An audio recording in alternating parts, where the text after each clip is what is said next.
Welcome to the Zipco Bros Podcast.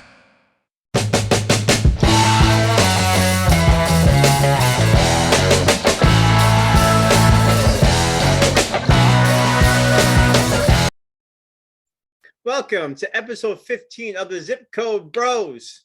I am so excited for today's episode. Today with us is the man from Talking Wrestling, the man who counted the 1, 2, 3 in Ric Flair's last match, Mr. Pondwater Dave Miller. Dave, thanks for being on. Thank y'all for having me. How you boys doing tonight? Doing great.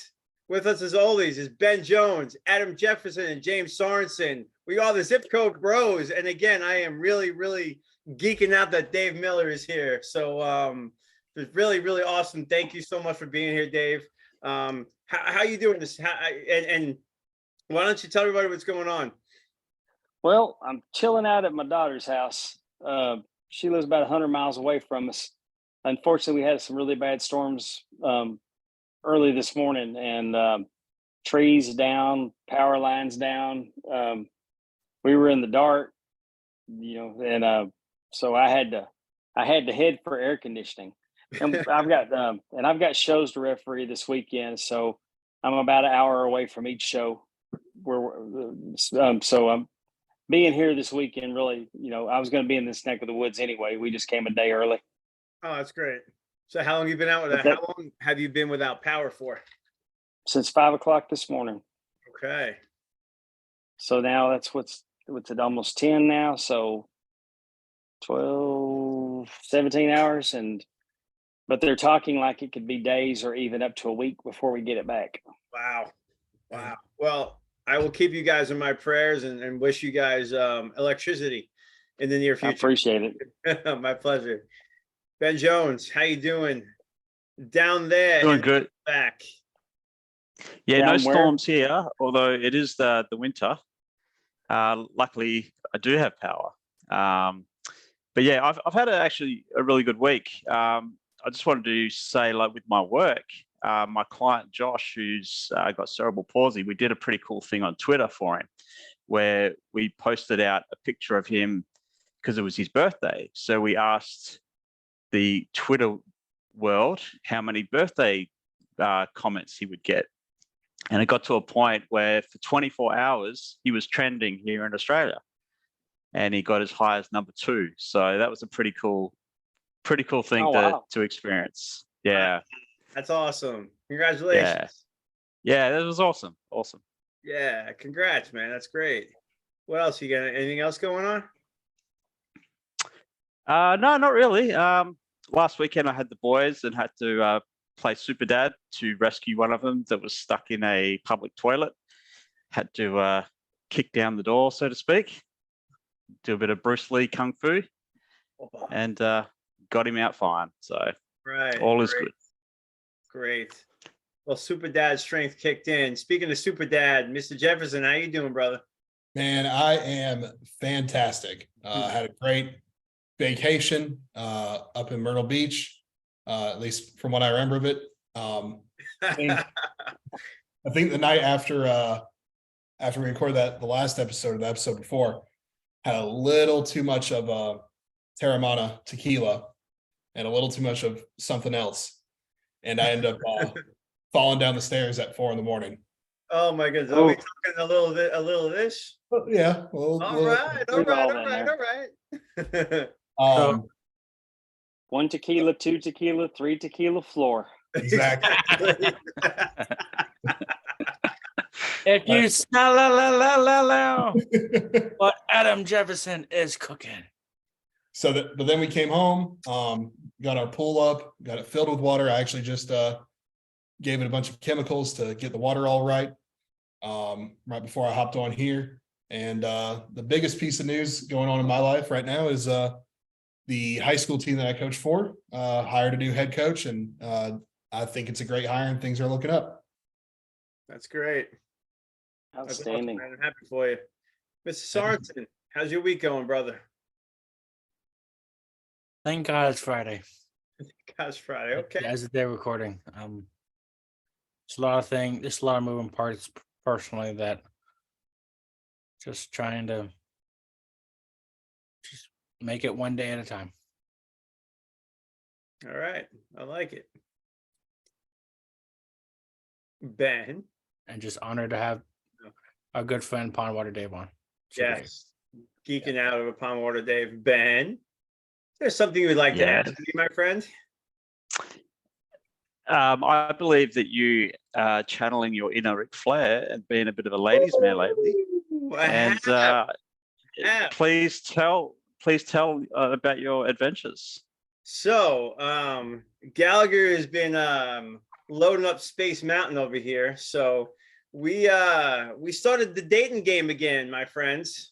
Gallagher's intentionally dating again. So it's been about 2 weeks since I've gotten back on the horse, to say, and I've had about 5 dates in about 5 days, and it's been interesting. It's been different.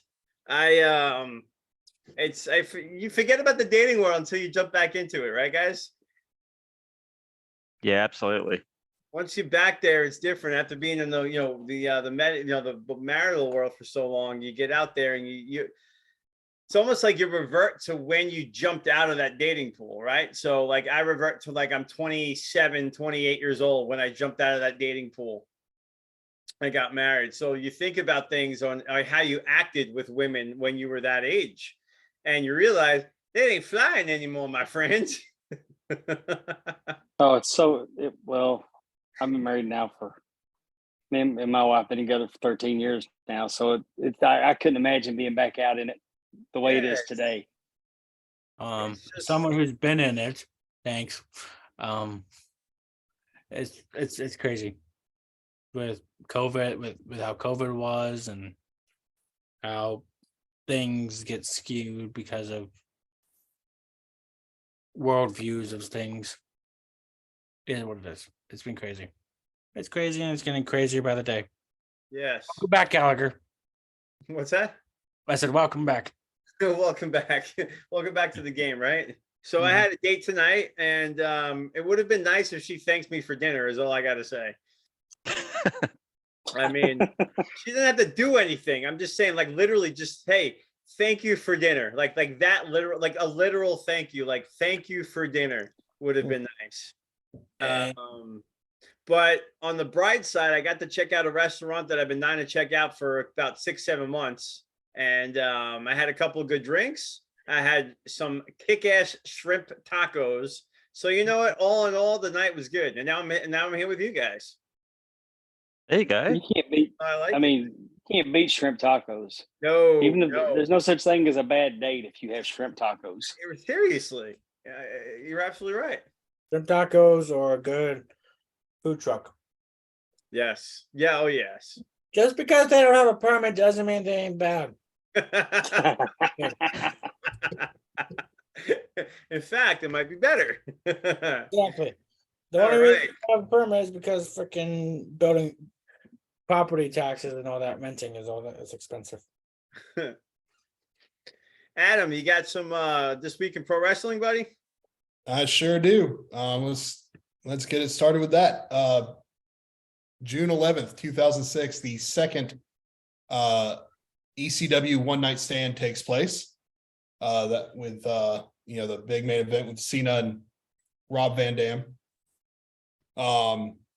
June 11th, 2007, Vince McMahon Appreciation Night, where Vince got in the limo and it got blown up, launched the whole "Who Killed Vince" thing.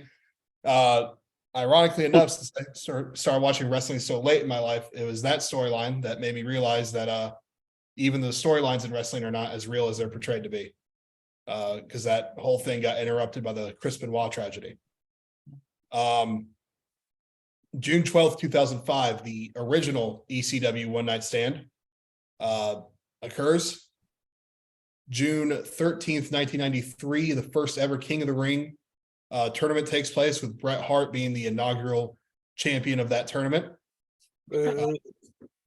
June 13th, 2006, the day after the second ECW One Night Stand, or 2 days after the ECW One Night Stand, I should say, WWE ECW becomes a weekly show. June 15th, 2009. Immediately killed ECW. Yeah.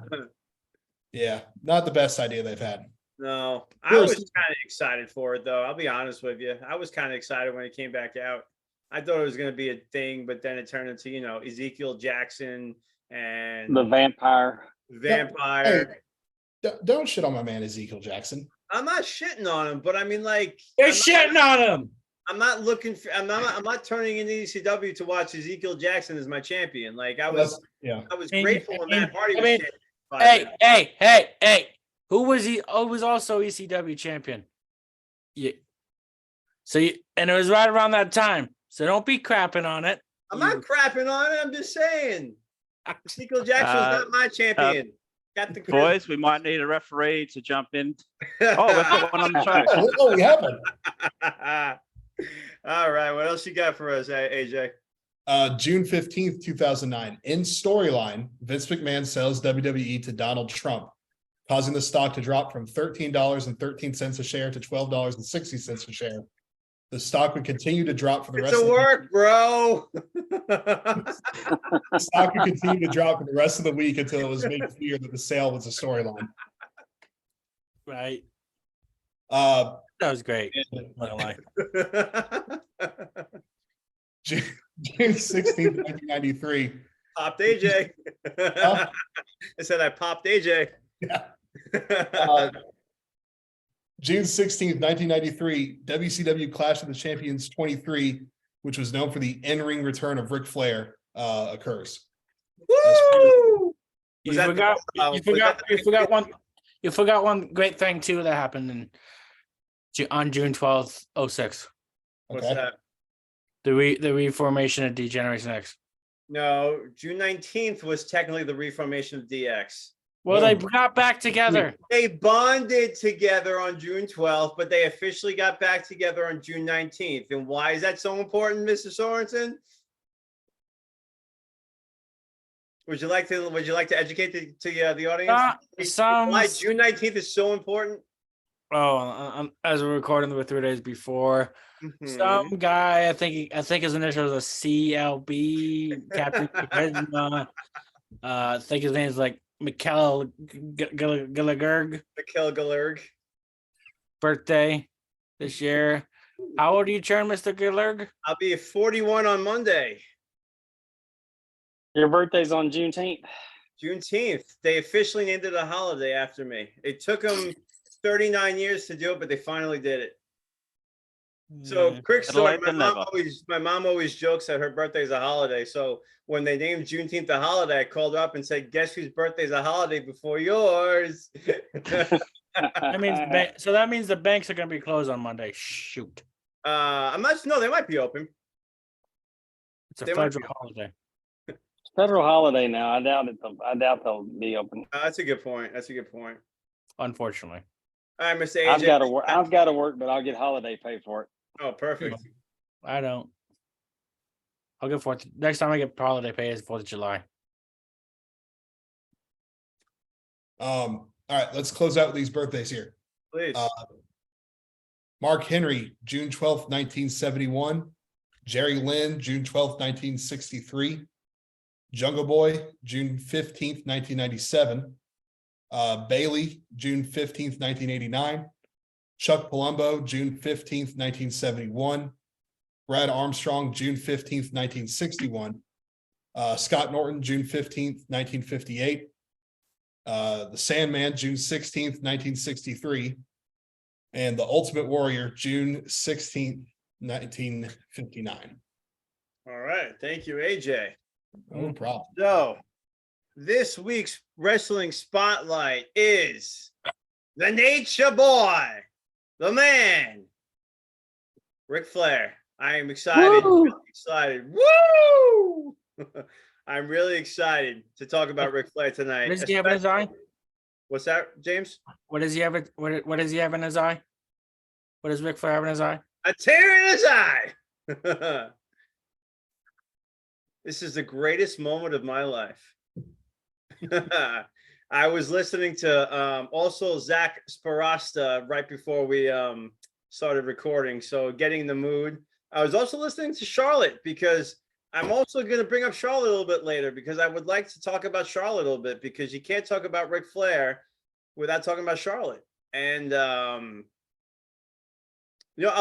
leave it for later. But one of the things I want to say about Charlotte is I think she's done the impossible by actually branching out of Ric Flair's shadow.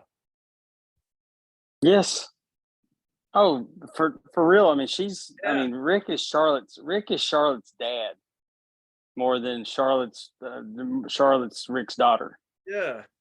I mean, she's legitimately one of the best, probably one of the top 5 wrestlers in the world, man or woman. Exactly. And I'd put her right at the very top. I don't know. I'd be hard pressed to tell you who I thought was better. Right. So Dave, let's start with you. What are some of your first introductions to Ric Flair? My first introduction to Ric Flair was on Saturday Night Wrestling in August of 1982. It was one night before Ric Flair wrestled Kerry Von Erich 2 out of 3 falls at Reunion Arena at a world class Star Wars show. And I just happened to get home from work and I saw Rick and he was on TV wearing a fur coat and he was talking crap to Kevin and Kerry Von Erich, and they were having a training match. And Kerry drew Kevin. So Kevin was like putting his hands up in the air and Kerry jump up and drop kick his hands. And, he was doing stuff. And Rick said, "Hey, don't do that. Bust him in the mouth if you want him to get ready for what it's going to be like to be in the ring with the world heavyweight champion." And Flair was being really obnoxious. And I was like, "Well, who is this guy?" And my brother was trying to tell me, and I didn't know. I didn't know anything about him. And but later in the show, Rick drew Brian Adias as his training partner. But Rick got in there, and instead of doing like a training match, Rick was just really using him up. And my brother was explaining to me that Brian Adias is Kerry's best friend. They went to school together. And so I told my little brother, I said, "If you clean my room up for me, I'll take you to that tomorrow night." And I had no intentions of taking him, but I knew I couldn't get out of the house on Sunday till my room was clean. And he did such a good job. My mom said, "You're going to take him." So I go down there and we bought tickets at the door, and we were on the very last row at the very top of Reunion Arena. And by the end of the night, I was a huge wrestling fan. And I hated Ric Flair, hated him. And it was a few years later when after he'd lost the title to Kerry that I realized. And then when World Class left the NWA, I knew that it wasn't going to see the Von Erichs or whoever was wrestling Ric Flair.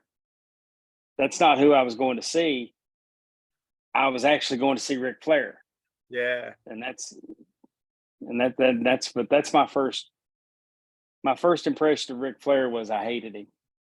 So he was doing his job. He talked me into the building. Well. That's great. That's a great story. Thank you so much. Adam, what about you? What is your first being the youngin of the group? So Dave, between Sorensen and Adam, they started watching wrestling about the same time in like 2003, 2004. And one of the dynamics we like to bring up in the show is just how Ben and I are about the same age, and we grew up in the 80s and the 90s in the Attitude Era, and they didn't get a chance to experience it the way we did. So I always enjoy listening to how they experienced older wrestling, like a Ric Flair or like a Hulk Hogan. So what about you with Ric Flair, Adam? One of my first memories of Ric Flair was the whole storyline that eventually led to his match against Shawn Michaels at WrestleMania. If he lost again, he would have to retire. And watching those matches, one thing I definitely noticed. Hey, did you just burp? Yeah, dude, come on. Sorry. We're live, pal. Oh my, I'm sorry, Adam. Continue. It's all good. And watching Rick basically fight for his career. One thing I noticed very quickly is in this stage of his career, at least, Rick liked to bleed. Like, I mean, it wasn't a Ric Flair match if he wasn't bleeding. and but even though that was my introduction to him, by the time that WrestleMania match came around, and I wasn't able to watch that WrestleMania live because I didn't have the money to buy the pay-per-view, but finding out the next day that he lost, I was still like, I was kind of crushed a little bit because watching him beat the odds in a way almost at least once a week leading up to that match, it was just like, dang, I thought he could have done it. And I'll share this story as well. This one comes from my mom. She's not a wrestling fan by any stretch of the imagination, but she, much like Pondwater Dave, hated Ric Flair when she was a kid, because if she didn't get to the TV in time and my grandfather would put on Florida Championship Wrestling or whatever the game broadcast in Florida in the 60s. And so the one face she remembers is Ric Flair. So she saw Ric Flair on the TV. She wasn't going to be able to watch Saturday morning cartoons. That's great. So we've established that me and his mom are from the same generation.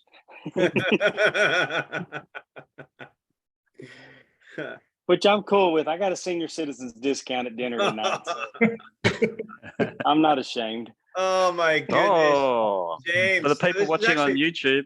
A perfect timing, actually, because we're ready to hop to somebody else. So why don't you pop right in? So I actually got in 06 to be. So for those of you watching, so those of you not watching, Jimmy is wearing his commemorative Ric Flair robe. That Pondwater Dave also owns one. But so why don't you take a step back and do a little that's why I got it. I was just sitting. That's why I was off camera this time. Look at that. Wow. Styling and profiling. Dude, I'd be lying if I didn't say I was jealous. So to be fair, actually, when I was in the 6th grade, I was so into the style and profiling gimmick that there was quite a few times that I'm in 6th or 7th that I actually dressed up all fancy dancy just to be like. And I had like this. My grandfather had this gold watch. It was fake gold, but I would wear that with a dress shirt and blue dress shirt and dress. No way. As obnoxious as I am, I understood at a time that it was a character, and I've always appreciated what Ric Flair has done for professional wrestling, making it the mainstream commodity that it rightfully deserves to be, not just a footnote, and how his quote unquote stock as a celebrity into the mainstream media is just absolutely incredible. All the way from his matches to his promos to just all around great, one of the greatest performers of all time. And his story from being adopted to the plane crash to being in a prime time storyline with his mentor, Dusty Rhodes, from 84 to Great American Bash 86. Ramblin' Ricky Rhodes. I owe a lot to Ric Flair for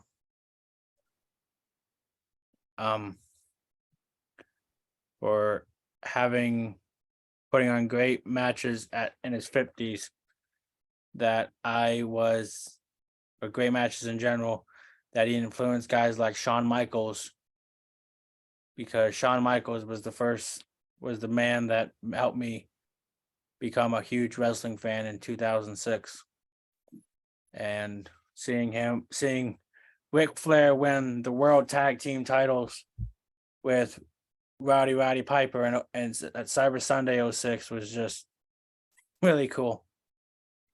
Because that was the last time Rick would hold a title, actually. Cool, man. Did you ever? I'm asking this sincerely. I'm not being sarcastic or funny, but did you ever meet Ric Flair? No, not yet. Not yet is the answer, right? not yet, because I want to. I really, really do. I mean, he was at Top Guy Weekend last year, but the whole Mongo thing was cool, but just it was so short that Right. security was security. Right. Put it that way. I mean, I saw him checked in when he was checking in that night, or when he was checking in right before I saw him, and there was not a lot of people around, and I still couldn't walk up to him and just be like, "Hey, Ric Flair," even though everybody was getting pictures and stuff like that with him. I'm like, I couldn't. I don't know what it was. I couldn't walk up to him and then say hi and shake his hand, but I don't want to bother him. You know what I mean? Right. For me, so I went to, just side note, I went to actually I take that back. I did kind of meet him. No, actually I didn't. I went to WrestleCon in Dallas last year when they were at WrestleMania. It was in Dallas. I had the opportunity, but I had to be smart with my finances. Like he was wanting like 200. They were wanting $200 just to take a picture or anything. I'm just like, I just want to say hi. That's it. Right. And they wouldn't even allow that. I'm like, okay. And Conrad's sitting 10 feet away. I'm like, okay. Oh, that stunk. Well, that stinks, man. I'm sorry about that. Well, his contract with Fitterman's pretty specific. Yeah, and I understood that. I'm like, all right. And I mean, it kind of sucks for the fans. It kind of sucks for the fans, but I mean, because Fitterman's involved in it now, and people are having to pay top dollar for that stuff. Yeah. I mean, you used to. I mean, the last time I did a meet and greet, an actual meet and greet with Rick. Oh well, I take that back. I did the Four Horsemen one, the Starcast. Excuse me, guys. I'm trying to get comfortable here. You're fine, brother. But the last time, like he was at Mississippi Comic-Con, I was able to get my picture of him with my grandkids. My grandkids got to meet him and visit with him for a minute, and it was $100. And now, I mean, I think it's 130. I think he gets like minimum of 130, and he can only sign so many, and he's restricted. And if you want him to sign a belt, it's even more than that. And yeah, there's some things that he under contract cannot sign now. Yep. Well, good for him for making some money, right? I mean, good for him for finally. I mean, I had a question actually for the expert here of Ric Flair. We're gonna, Jimmy, save your questions because we got a ton of questions for Pondwater. We got a ton of Ric Flair stuff for Pondwater. I got a whole list of notes right here for Pondwater about Ric Flair. So it was more or less. It was. I understand, but hold it. Let's hold it for a second. All right. Let's get around to Ben. I know. Puppy dog lip, Jimmy. I love Puppy dog lip, Jimmy. He's adorable, Puppy lip, Jimmy. But Jimmy, we got to move on for a second, okay, buddy? Okay. All right. Thank you. It's not like we're gonna get to it. We'll get to it. I promise. We'll get to it. But Ben, what about so Ben and I were talking about the PWI 500 and the PWI top 10 and how that was our first introduction to Ric Flair. But Ben, you want to kind of talk a little bit more about your experience? Yeah. So growing up, I didn't have access to watching NWA or any other promotions other than WWE. So I had only read about Ric Flair, and it's getting to Mike's point, in the PWI magazines like the Abdomen mags, Flair was almost always voted number one in the top 10, and Hogan was number two. And being a Hogan guy, I thought, hang on, how is this possible? Because I thought, well, if Ric Flair's so great, why isn't he in the WWF? That was my thinking as a young guy. So I had only seen his name in print from 85 to 91. So my first exposure to him on TV was when he joined WWF with the WCW title. And even then, when he showed up with that belt, I knew something. Oh, hang on, that's not a WWF belt. Why is it on their TV? So, but I was just drawn to his presence, and you knew that he was a big deal. So I kind of felt that the WWF was complete by that time because they had already had Dusty in, they had Legion of Doom in, and now Flair's part of the company. So, and then it goes on to like the 92 Royal Rumble, which I'm sure we'll cover a bit later. No, but thank you for bringing it up because now it will come up later.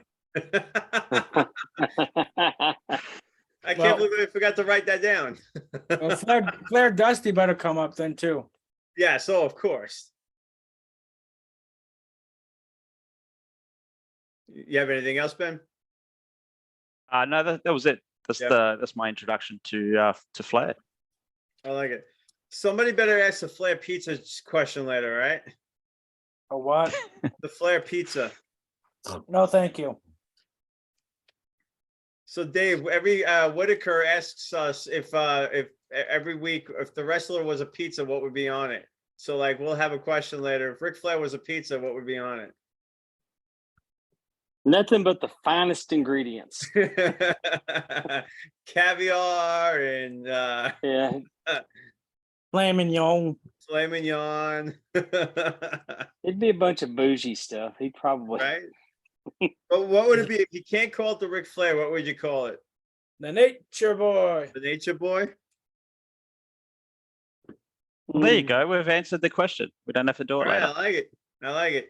Cheap Done. plug. Cheap plug. It'd be all meat. It'd be all meat. It'd be a meat lovers with extra cheese. No, not the I think Nature Boy. Space Mountain. Meat loves I think it would. I think it would have like sprinkled diamonds on it as well. Right. Yeah, I like that. Yep. It's awesome.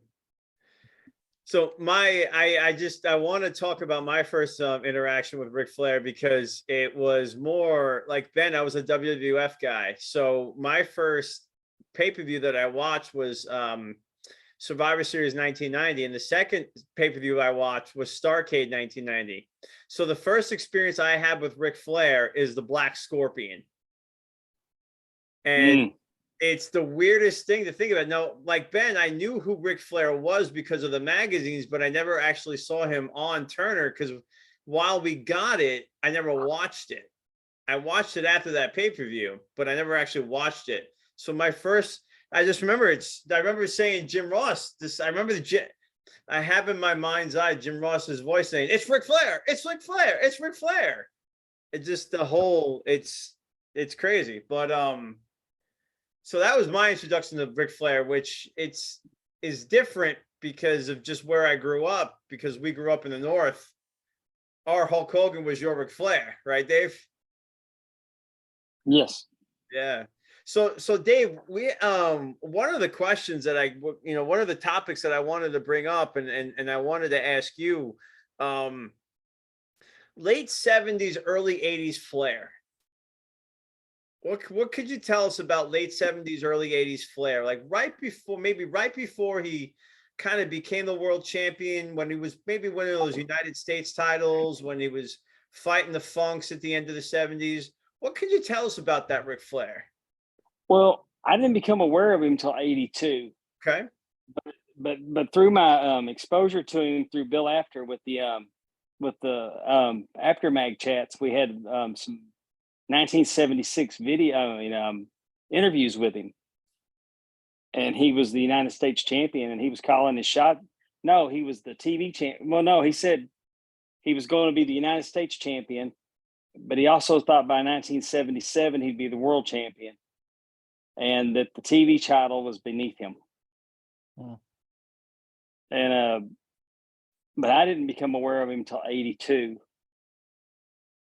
But I mean, I'll go back and I'll watch the old interviews with Gordon Soley when he first won the championship. It didn't seem like, I don't know, it was a toned down version. He hadn't turned it up a notch yet. So here's a good question for you. So tell us about the Ric Flair tell us about Ric Flair before the Horseman. Oh, he was very, very good. He was the prototype for a wrestler.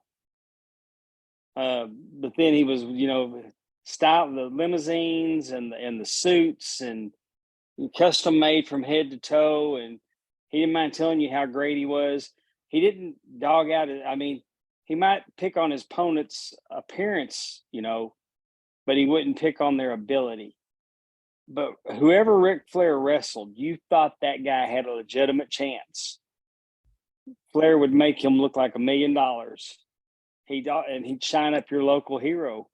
So, and you thought that guy's fixing to win the championship. And if the guy was getting too close to it, then Flair would either hit the referee or throw the guy over the top rope and get disqualified. I mean, he was a dirty player, but he was Slick Rick. He came in and got beat up, but still managed to squeak out of there holding the championship. And you were so accustomed to seeing him winning and keeping his belt by hook or by crook. So when he actually got pinned for the 3 count in 1984 at Texas Stadium, we all kind of before everybody went nuts, there was kind of getting their breath. Did this just really happen? Or are they fixing to take this belt away from Kerry and give it back to Flair? Because that's what you've been accustomed to. So when Kerry finally won the belt, what was that like? It was to this day, it's still the most incredible feeling I've ever had in the stands watching a match. You were there? Yes. No kidding. And in 1984, seeing the NWA World Heavyweight Championship change hands was a huge deal. It happened at the David Von Erich Memorial, May 6, 1984. So I mean, David Von Erich was my favorite of the bunch, so yeah. I wouldn't have missed his memorial show for the world. Oh wow, that's unbelievable. You were there. How old were you in 84? I'm being 18. I just graduated high school. So you went to a wrestling show, had a few beers with your buddies. That's a great show. Not at 18. It was 19, but it was at 19. I could legally get one at 19. Okay. And then 6 months before my 21st birthday, they raised it to 21. Oh. Not the worst thing in the world. Yeah, well, for 6 months, I didn't have anything to do because the places that I was accustomed to going, I couldn't go to. That's crazy.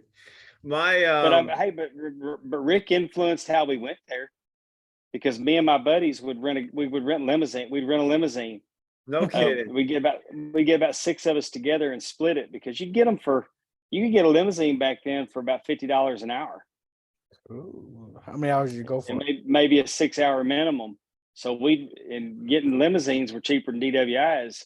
Yeah, it's true. So we'd all pitch in and we'd go tear it up. Did you dress to the nines too? Oh yeah. Yeah.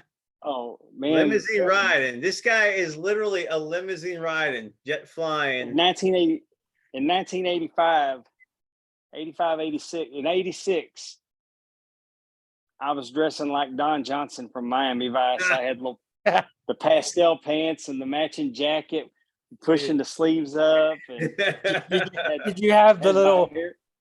And my hair. There are any photos?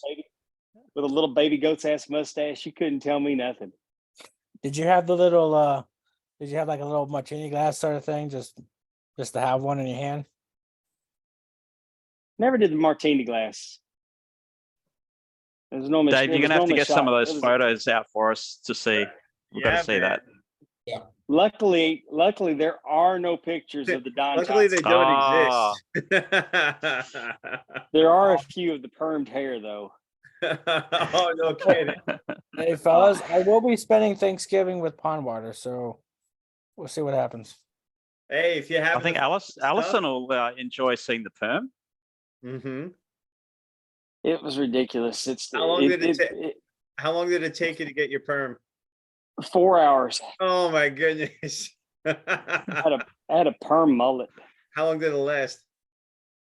Week. I think I had about I think I got it done when I was doing about that. I want to say it was like every 2 months. Every 2 months? That's not too bad. I was being ignorant. Sorry. That was It a was style, ridiculous. though, man. And then finally one day I was riding my motorcycle and it was just so hot that I took my helmet off, because in Texas you don't have to Took his wear a crash helmet. and flowed the locks of That's it. hair The first barbershop, I went to the mall and got off the motorcycle, and right inside the door of the mall there was a place called McCutter's, and it was for kids. It was for kids, and it had like hobby horses that they sat on while they got their hair cut. And I walked in there and I threw my leg over one of those horses, and I looked at the lady. I said, "Get those clippers and take it all." Right on, right on. And she did, and about 5 minutes later, she cut it. You had a haircut. I like it. It was gone. Yeah, So, the Ben Jimmy, Jones has though. Jimmy, what was the question you wanted to ask Dave?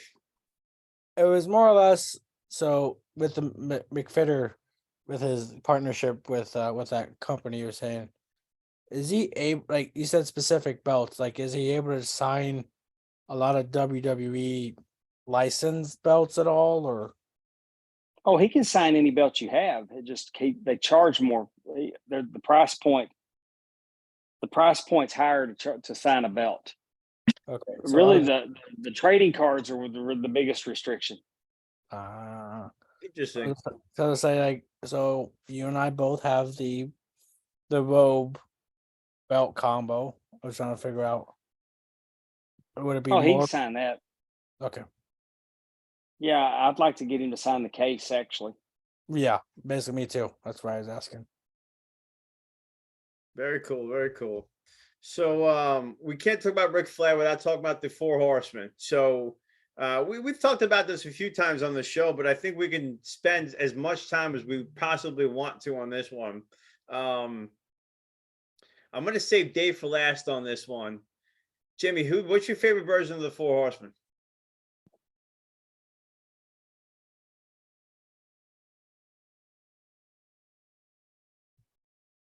The original, but just to be clear, Jeff Jarrett is a horseman.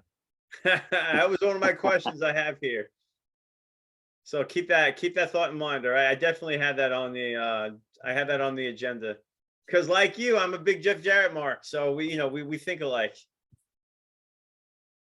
AJ, what's your favorite version of the Horseman? I think we're gonna have to go with the original as well. I can tell you my least favorite is the one with Mongo in it. But yeah. That's my least favorite one, but the original is my favorite. Okay. What about Mongo and Benoit, and what makes you? Why is that worse than Paul Roma? That is a tough question. That's a fair question, though. It is a fair question, but it's a tough one. I'm not sure what makes Mongo worse than Paul Roma. I can't stand Mongo, at least in the ring. On commentary, he was tolerable. Yeah, Mongo's a legit badass. Paul Roma, not so much.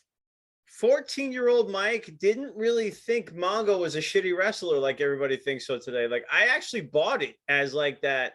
I think I forgot which episode Eric was talking about Mongo, but he was saying that if they treated Mongo more like the attraction, where it was only like the way that the Bloodline treats Solo, he was saying that I think the Mongo might have had a bigger impact than the one he actually had. What do you guys think? I Him agree. I think they. overexposed? Well, thank you, babe. I think they Shout out they to put Mongo into positions to. I mean, they put him in there with a wrestler that was green. I mean, they exposed his lack of wrestling ability. He should have always been in there with somebody that could have carried him through a match. I'll get But yeah, exactly. Jarrett would have bumped for him, made him look like $1 million. Yeah.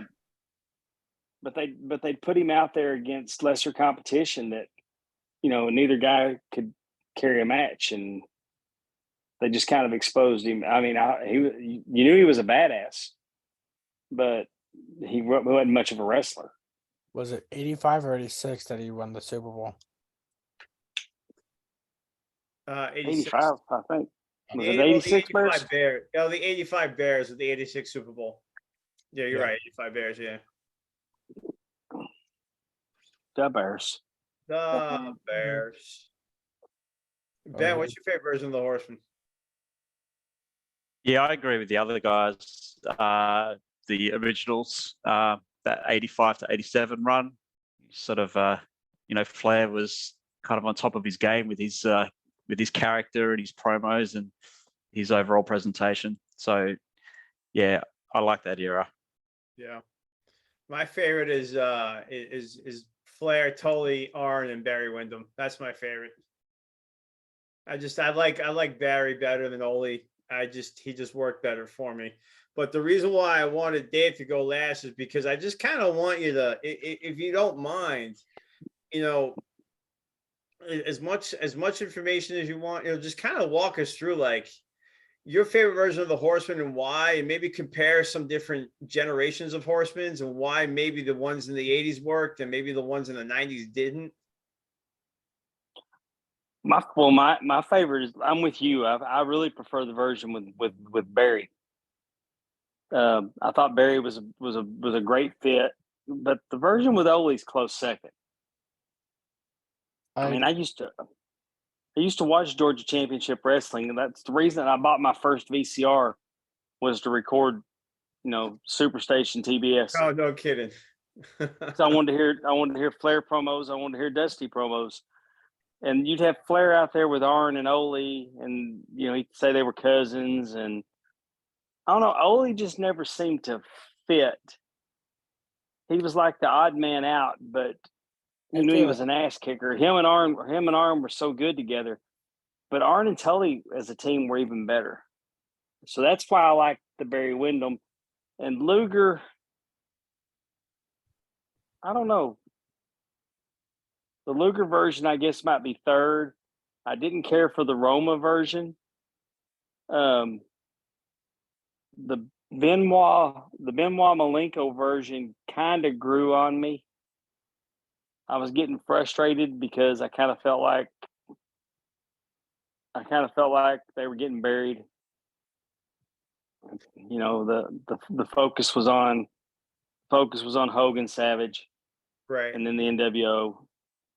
And I felt like the Horsemen got treated with a great deal of disrespect in that era. Yeah.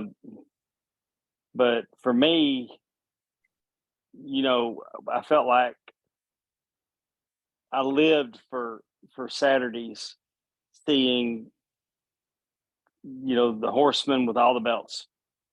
Yeah. Should they? And then you let one of them lose a belt, and it was like feeling a little naked out here. And I mean, it was just great. Do you think, this thought just popped into my mind. Do you think they ever should have broken up and fought? Like, I know they had I know Rick and Arn had that little feud for a couple of weeks, but like, do you think they ever should have had that big breakup where where like every other faction is broken up for? Because I was just thinking in my head, like, they never broke up. They were one faction that always stayed together. Well, yeah, I mean, but they turned on Ole. Okay. I think in a perfect world, had Gino Hernandez lived, Gino Hernandez could have became a Horseman, and the Horseman could have turned on Rick. Wow. That would have been great. And Rick Yeah. Rick could have killed puppies and the crowd loved him. So Wow. that would have been the perfect. I don't think Arn or Tully or Barry kicking Flair out and turning on Flair would have had the impact. But if Gino Hernandez came in and became the new Flair of the group with his connection with Tully, I think that could have been something. Or you could have broke them up and you would have had Gino and Tully against Arn and Rick. Yeah. That would have worked too. And I've always thought that would have been the only scenario really to kick Flair out of the Horsemen. So I've never. But just as far as them actually just breaking up and killing the Horsemen, they probably should have done it, but it never made sense to do it. Right. If they were going to do it, the version with Barry would have been when to do it, because the watered down versions came. I mean, you had Sting as a Horseman, you had Pillman as a Horseman, you had, Jeff Jarrett was a Horseman. And like I said, Benoit and Malenko finally grew on me just because Benoit and Malenko were wrestlers. So, I mean, when you accepted the type of performers they were, they really fit into that Horseman mold. What did you think about Arn being the mouthpiece at the end? I didn't have a problem with it because it was keeping Arn on television. Right. I mean, even to this day, Arn's still a good promo. Yeah. Jimmy, you wanted to jump in there. Yes, I personally believe if Barry would have been in that when Flair was in that Dusty, I mean, the way it was great, but I feel like it would have been better with Barry instead of Ole. I personally, this is just me, was like you said, odd man doesn't really kind of square peg round hole kind of thing. Right. Kind of overrated for the Horsemen, in my opinion. That's just me. Well, what made the Horsemen work is they were living their gimmick, and Ole wasn't living that gimmick, and he wasn't even trying to pretend like he was living that gimmick. Like I said, so overrated. I mean, he was just an ass kicker. I mean, he's a throwback to a time when you grabbed a body part. I mean, you worked a body part, and that led to the finish. The 70s. Right. And I think they even realized that, and they got him out of there pretty quick. Yeah. Which was a smart move. Because then, I mean, because like you said, because Barry joined 88, 87. This is like a decade before I was born, so that's what I'm asking. Right. 87, 88. I know he was there definitely in 88. So one more guy that we have not mentioned within the Horsemen is J.J. Dillon. So my first experience with J.J. Dillon was as a president, commissioner, whatever the heck it was of WCW. But Dave, do you have any J.J. Dillon stories? Oh, definitely. J.J. Dillon was managing Buddy Landell, and Rick even called him out for looking like Porter Wagner one time. But that he was talking to Buddy Landell when he did the spilt liquor promo, and JJ and Buddy Landell were standing in the ring. He would tell Buddy Landell, I'd loan you one of my rows, but you get lost in the arms. So when that's when he said, I'm having a hard time. No, go ahead. No, I'm sorry, finish. But that was my, JJ being a manager was my first exposure to him. But, he went from being with Buddy Landell to then he was into the Horsemen, and, he was just the perfect fit. So how did he become the manager of the Horsemen? Tully Blanchard Enterprises. Okay. He was Tully's manager. Oh, okay. No kidding. And then he kind of torpedoed Baby Doll. Okay. he set up Baby Doll to Well, hell. Well, he kind of hell. worked that out and pushed Baby Doll out of that role. But then he was able to but then he So was Tully able to Blanchard Enterprises went into the Horseman. okay.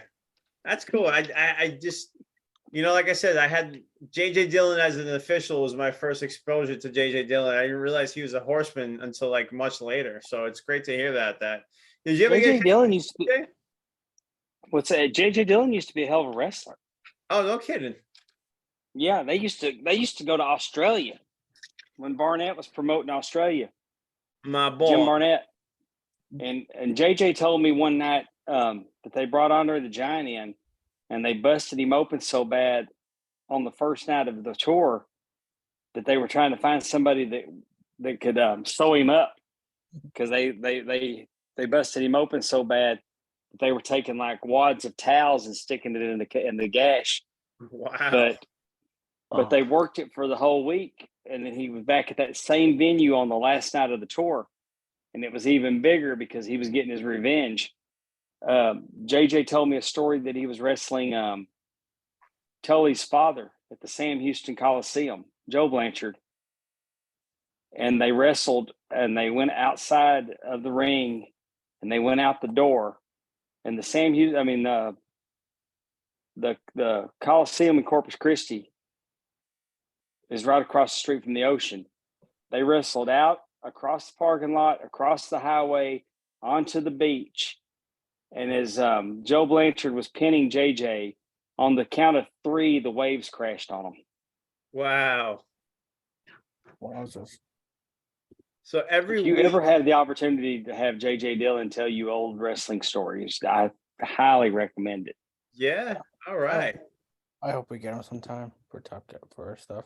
Oh, he they make fun of him in his podcast. I mean, JJ, he doesn't have a real exciting delivery.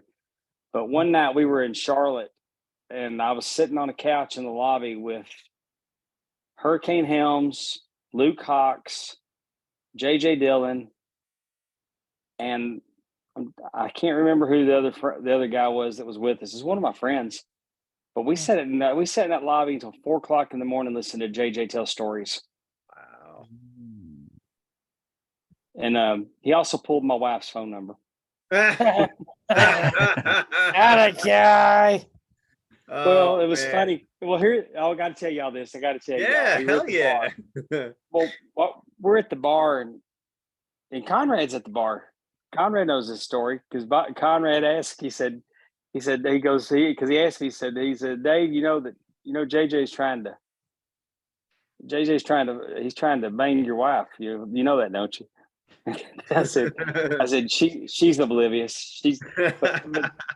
But my wife can. When you meet my wife, she talks to you and gets to know as much about you as she can.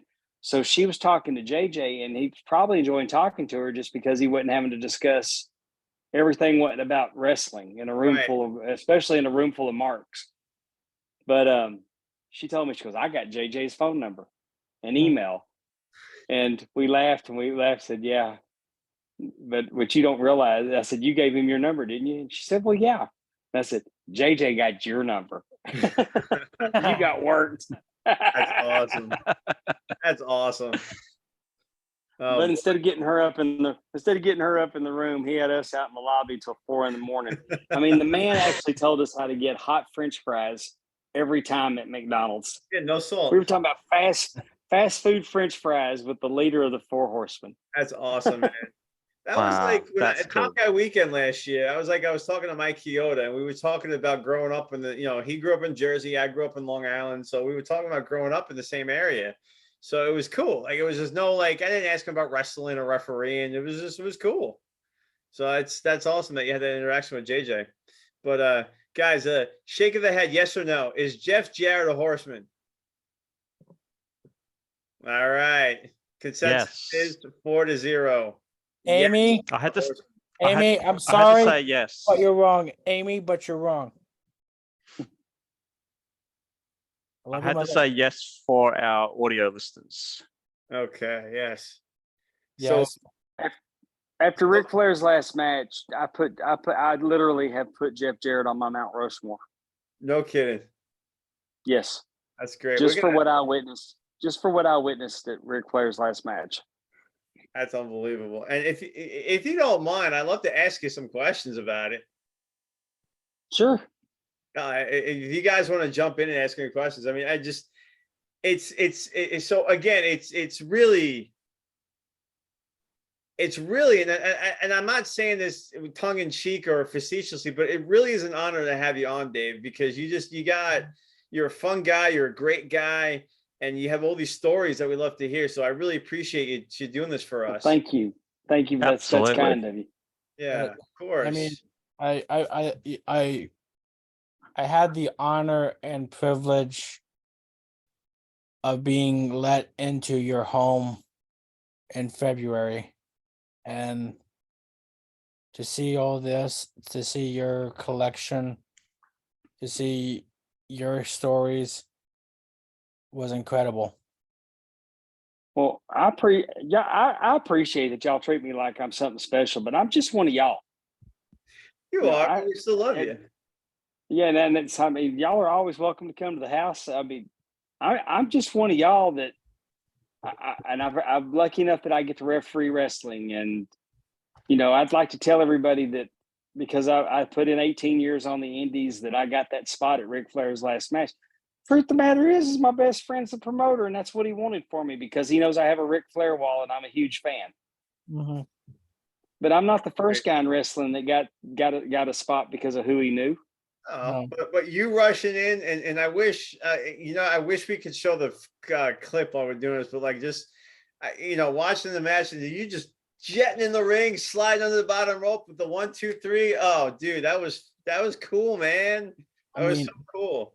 I mean, I do have Fight TV, and I could pull it up.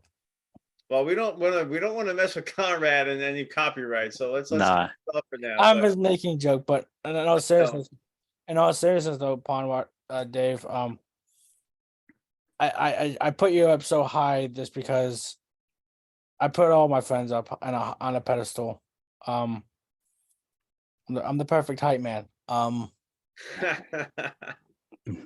I'm good for the soul. Sometimes too good for. Well, I appreciate it, Jimmy. Cool. But Dave, given that spot, that particular spot, like we feel proud for you because we know what Flair means to you. So because you are part of our AFS family, we felt that was a moment for all of us. Mm-hmm. So Dave, and I understand that because even when I worked these wrestling shows on the Indies, I worked one a few weeks ago that the guys that it was the first time I'd been with that promotion, but it was wrestlers that I'd worked with all over Mississippi, and they were genuinely happy. I mean, they were like, we were watching it, and when you came running out, that's like, that's our Dave. That's our Dave. That's it. And there wasn't any like jealousy over it. It was like genuinely people are happy that I got to do that. I was with a tear in my eye. The tear in your eye. I was watching. I'm like, that's so great. I was like, the world is so full of negativity that it needs more positivity. And seeing you fulfill a dream to be in a Ric Flair match, just a match, was just spectacular. Yeah, and also after the match, when that clip of Denovius giving you the chair as well, from the event, that was cool to see. Yeah. Guys, let's ask him some questions. I'm sure everybody wants to hear like what the process was. So we got to see it in the wrestling showcase, which was fantastic. Yeah, That was a great. That was fun. Oh, it was a blast. And we got to see it at Ric Flair's last match. But so how much did you know you were going to be counting the 1, 2, 3, or was it a last second? What was the last second? I found out that Sunday morning.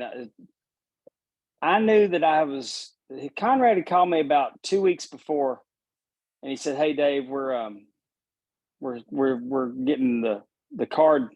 We're finalizing the card.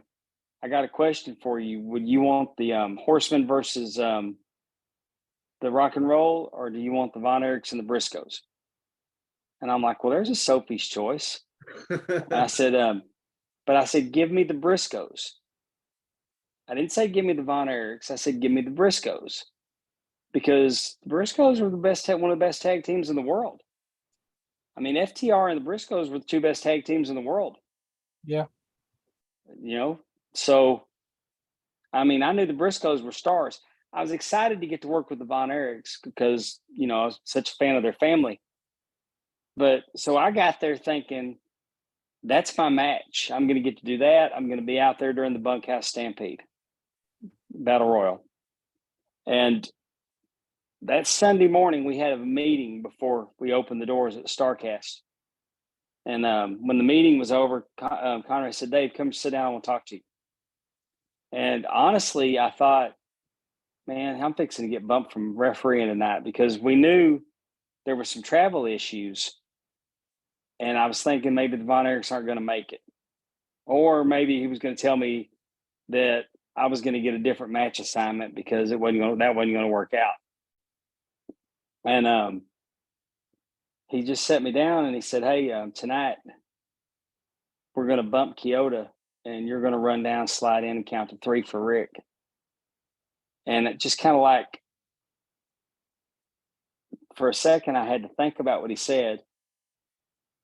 I'm pretty sure I hugged him and thanked him. And have you ever been in a situation that you knew if you just said one word, you were going to start crying? Yes. Just trying not to lose it. So he goes to go to work, and I walk over, and my wife and Mike Hoop and his wife had just stopped by to say bye. They were going home. And my wife looked at me. She said, "What is it?" And I was like, just kind of shaking my head. "No." And then she goes, "No, what is it?" She goes, "She could tell something was wrong." And I'm like, "It's not bad. It's not bad." I'll find out later. So finally, I look at her, and I mean, the tears are just welled up. And I said, "I'll be right back." And I told Hoop and his wife, I said, "Excuse me a minute." So I go into the bathroom and get in a stall, and then I completely freaking lose it. And it wasn't so much because, and he told me there was still a chance that the plans could change, and I wasn't going to get the finish could change. Because from my understanding is that Charlotte wasn't happy about that finish.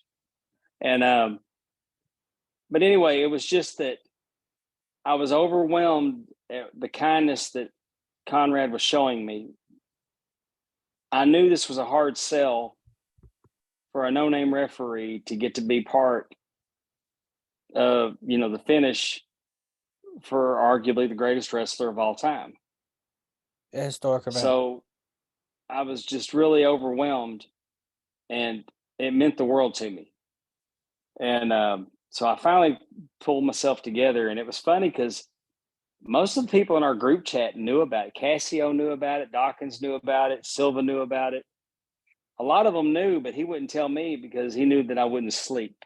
You got to ask, did Rosie know? No.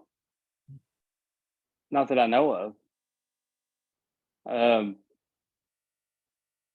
But if he did, I to this day, I don't know that he did. But even after the guys knew that I knew, I wouldn't even confirm it. I was kayfabing. I mean, I wasn't saying a word because I didn't want it. If somebody said something to me, if I told somebody, you don't know that it's not going to be on the internet as clickbait. Mm-hmm. So I'm not doing anything to jeopardize it. I'm not acknowledging it to Jeff Jarrett. I'm not. And then that day I'm working with Tori Wilson, and then I worked with Eddie Edwards and Davey Boy Jr. Mm-hmm. at StarCast. So it was just cool going over to the Coliseum.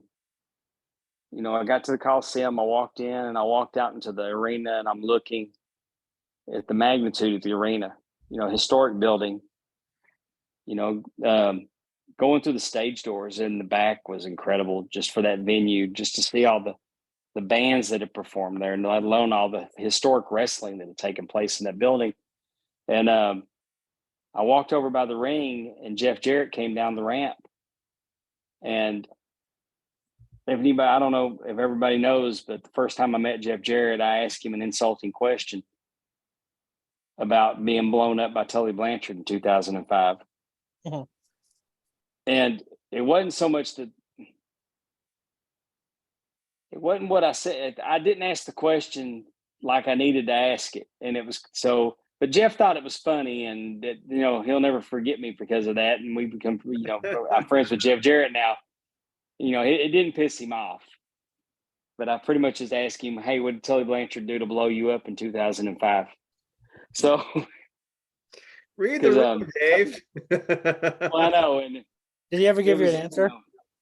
it just gave, no, he just gave Conrad a good story. But Jeff came down, he said, "Okay, Dave, tonight I need you to run down the ramp and touch the ring apron. Then you got to run back up the ramp and touch the backdrop, and then run down and touch the apron, then run back up and touch the backdrop. I'm going to need you to do that about 5 times because I need you good and blown up when you get in the ring." So that was great. And then Rick called everybody over, and then he looked at me and he goes, "Who the fuck is this guy?" Oh, excuse me. But that's what he said. And Conrad goes, "This is the second referee." He goes, "Second referee? What do we need a second referee for?" He goes, "Because we're bumping Kyoto." "We're bumping Kyoto? You guys got to tell me this stuff." "All right, we got to talk about this. Let's all go to my dressing room." He was screwing with me.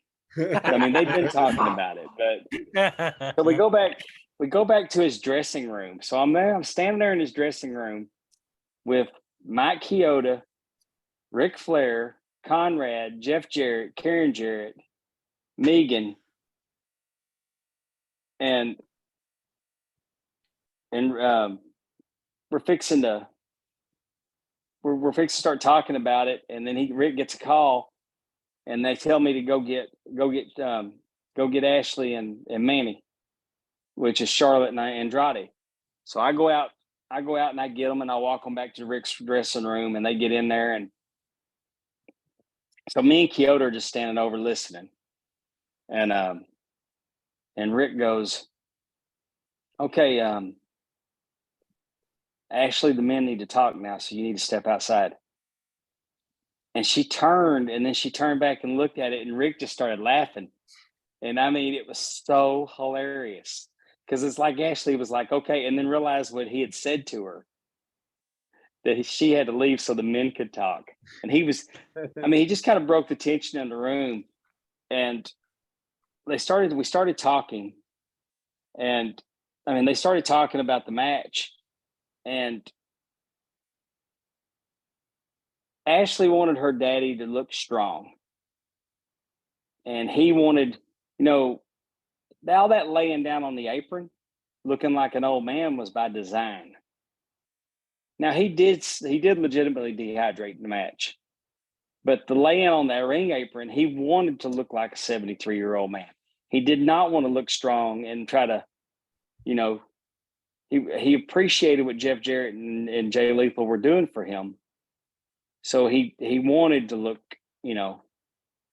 Conrad didn't want to do the brass knuckles, and they insisted, because at one point they wanted Conrad to actually come over and actually do the punch with the brass knuckles. And Jeff? Yeah. So, I mean, and Conrad didn't want to do that, but so the match was pretty much by design. But there was lots of arguing. I mean, because Charlotte wanted her dad to look one way. I mean, but Jeff Jarrett took the room over. He got a pad of paper and he completely mapped out the whole scenario, the whole thing. And to watch him control all the egos in the room and to get a plan together, to put all that together and for it to come off like it did. That's why Jeff Jarrett is on my Mount Rushmore, because he truly deserves any spot in wrestling that he gets. Not to mention the documentary. Jeff Jarrett made that with his heel work on Rick. The storytelling, the stabbing him in the head with the shoe. Just incredible. I mean, I'm so blessed to have been a part of that. And just to get to see, and I've been an indie ref. Television wrestling is a lot different. I mean, just running down and counting to 3 for Rick was a thrill, but think about it. I ran out, counted 3, putting the exclamation point on the greatest of all time. And the Undertaker sitting in the crowd watching. How many people can say they got to perform in front of the Undertaker? He don't sit in the crowd very often. Oh, and while we're at it, Bret Hart's in the crowd too. Oh, and there's Mick Foley. Hey, there's Diamond Dallas Page. There's Bully Ray. My God, there's Kid Rock. I mean, and I'm probably forgetting people. But the picture I have on my computer background, I'm counting the 3. And you can see Wendy, Rick's wife, Morgan, Rick's granddaughter, Megan, Rick's daughter, Conrad, Rick's son-in-law. You can see Bully Ray. You can see Kid Rock. And if you look real close, my wife's over Kid Rock's shoulder. So, I mean, and then I walk into Gorilla, and there sits the Undertaker and his wife. That's incredible. And there's Michael, and then Michael Hayes is back there. And Hurricane Helms is back there. And I'm wearing an earpiece, and Road Dogg is in my ear giving me time cues, talking to me. And Dr. Tom's working with us. And Scott Armstrong's working with us. And I got tickled because we weren't requiring people to come out after the match, but we were letting the talent know, hey, if y'all want to go at ringside and clap for Rick, and tell him you appreciate him or anything, you're welcome to go do that. It's not expected, but if that's what you want to do, you can. Well, I'm standing there and Scott goes, what are you waiting for? Why aren't you out there telling them? And I said, I'm fixing to run down the ramp, sir. I'm doing a run in. He goes, you're doing the right thing then. So there was so much cool that went on that night. What about you and Ric Flair? What kind of interactions have you had with Ric Flair? The very first time I ever met Rick was in Las Vegas. I was staying at the MGM Grand. My mom was there.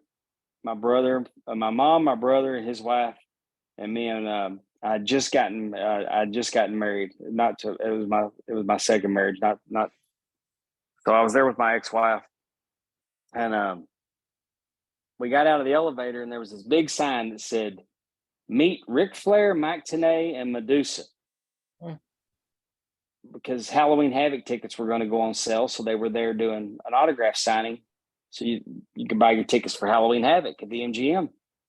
And this had to be like 1996. 90, yeah, it might have been 96, late 96. But anyway, so I'm in line to meet Rick, and I'm excited. And he starts hitting on my wife right in front of me, legitimately hitting on my wife right in front of me.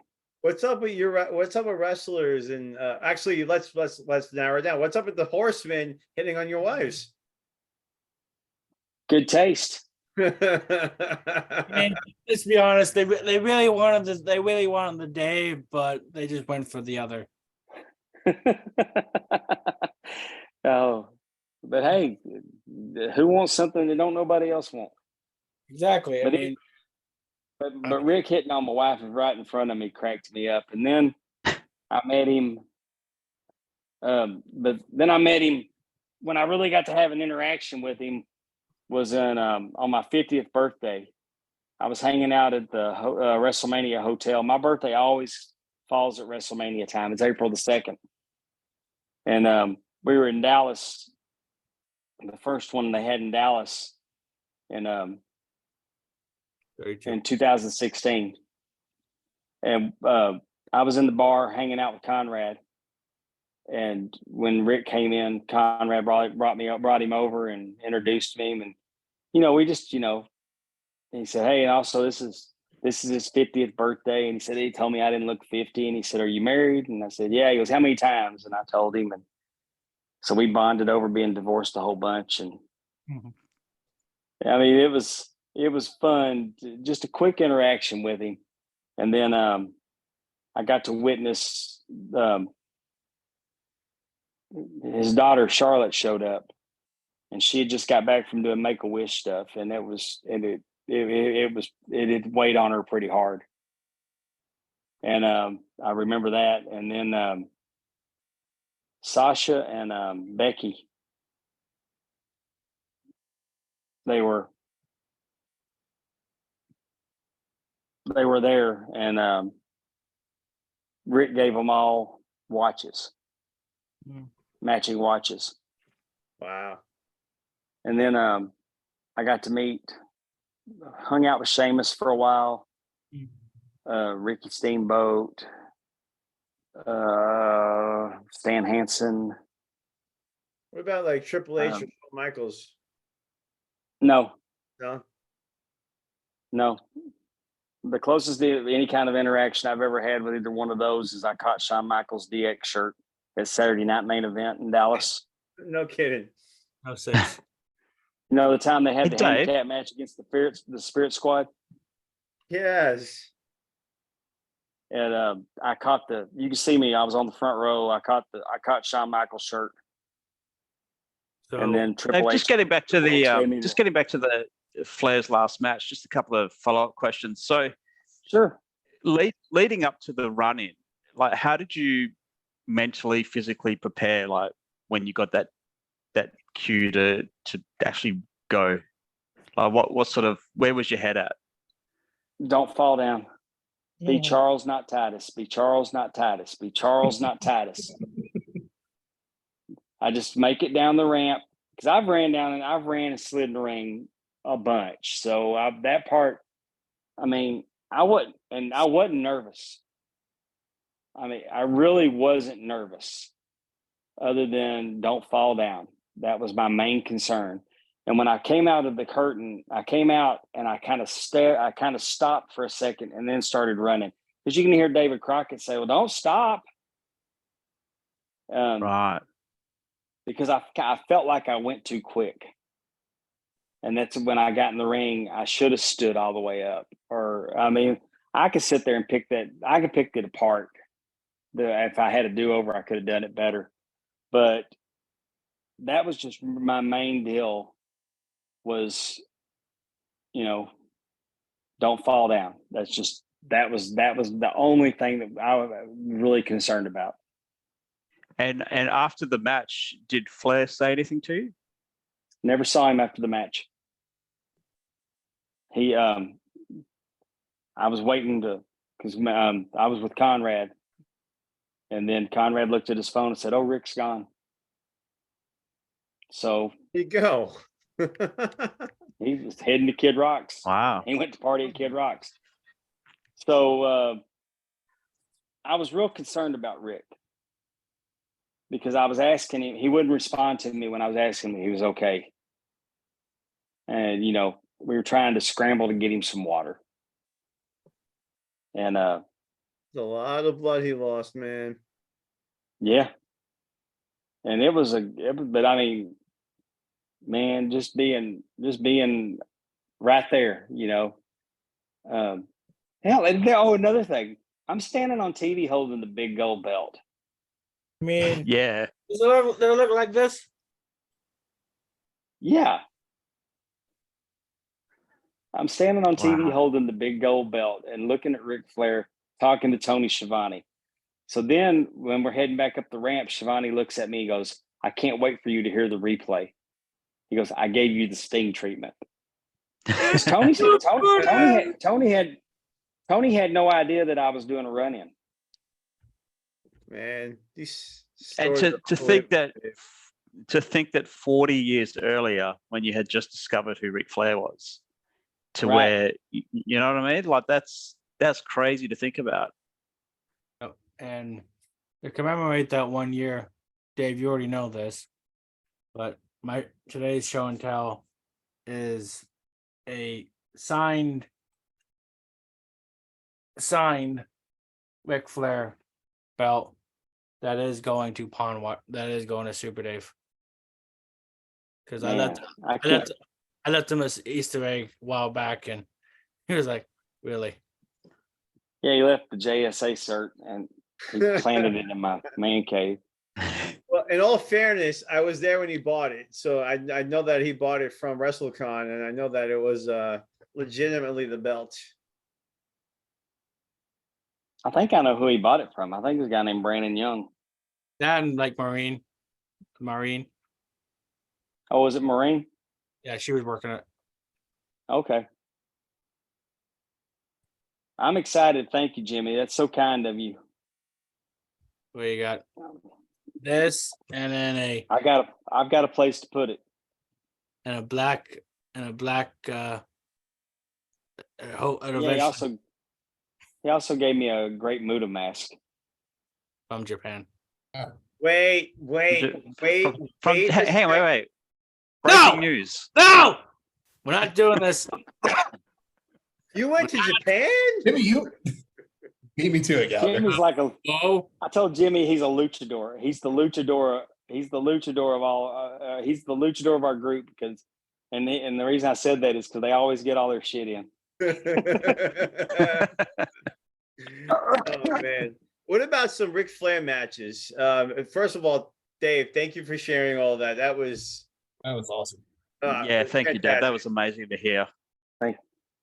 The first match that I remember of Ric Flair is him versus Funk in the I Quit match at Clash of the Champions.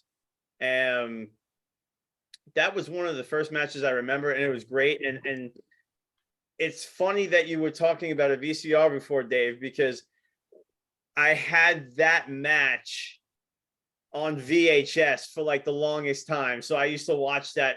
I think that was Clash of the Champions, right? Was it? I remember whatever it was. Terry Yeah, Funk I think that versus- I Quit match was on Clash Champions. Yeah. And What was it? Was it on Clash or was it on pay-per-view? I think it was on Clash because the record. I know I recorded it off of TBS. So whatever. I think it was a Clash of the Champions. I think he attacked him at Clash of the Champions. Okay. Oh, I might. Oh, then I'm thinking, was it him? Was it? So did Flair fight Muda and then Terry Funk attached Flair? No, Flair had won the title back from Steamboat. I don't. Yeah, I'm trying to think which one it is. And Funk was a judge, and Funk said that he goes, "I want a challenge," and then Maybe it was pay per he view. said, "I was just." I may have been. I think the Steamboat match was. Man, I can't remember. This would have been. I'm trying to think what year that would have been. 91. Yeah, about that. 91? The trilogy. It was the end of the trilogy. Nice. The trilogy But- was 89, wasn't it? Well, he was very young. Well, let's kind of popcorn some matches. Just anybody chime in. What are your favorite Flair matches? Flair Piper versus Spirit Squad, Cyber Sunday 06. Jimmy's got the most left field matches that he brings up, which is cool. Well, I can actually top that about left field matches, and that's the. It wasn't a great match, but it was the only time that I saw Hogan versus Flair in person, and that was the 2009 Hulkamania tour. So I was front row for that, and That's great. yeah, obviously not a great match, but just seeing the two biggest stars to ever do it in person. Heck yeah. Exactly. Yeah. Angle, Flair, and 05. Was that TNA match? No. No? WWE 05. It was the night of the woo off. The what? The woo off.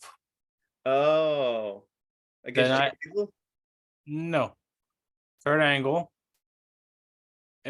tried wooing against Ric Flair. And I remember now. in his blue shirt that he's sweating in. It's June.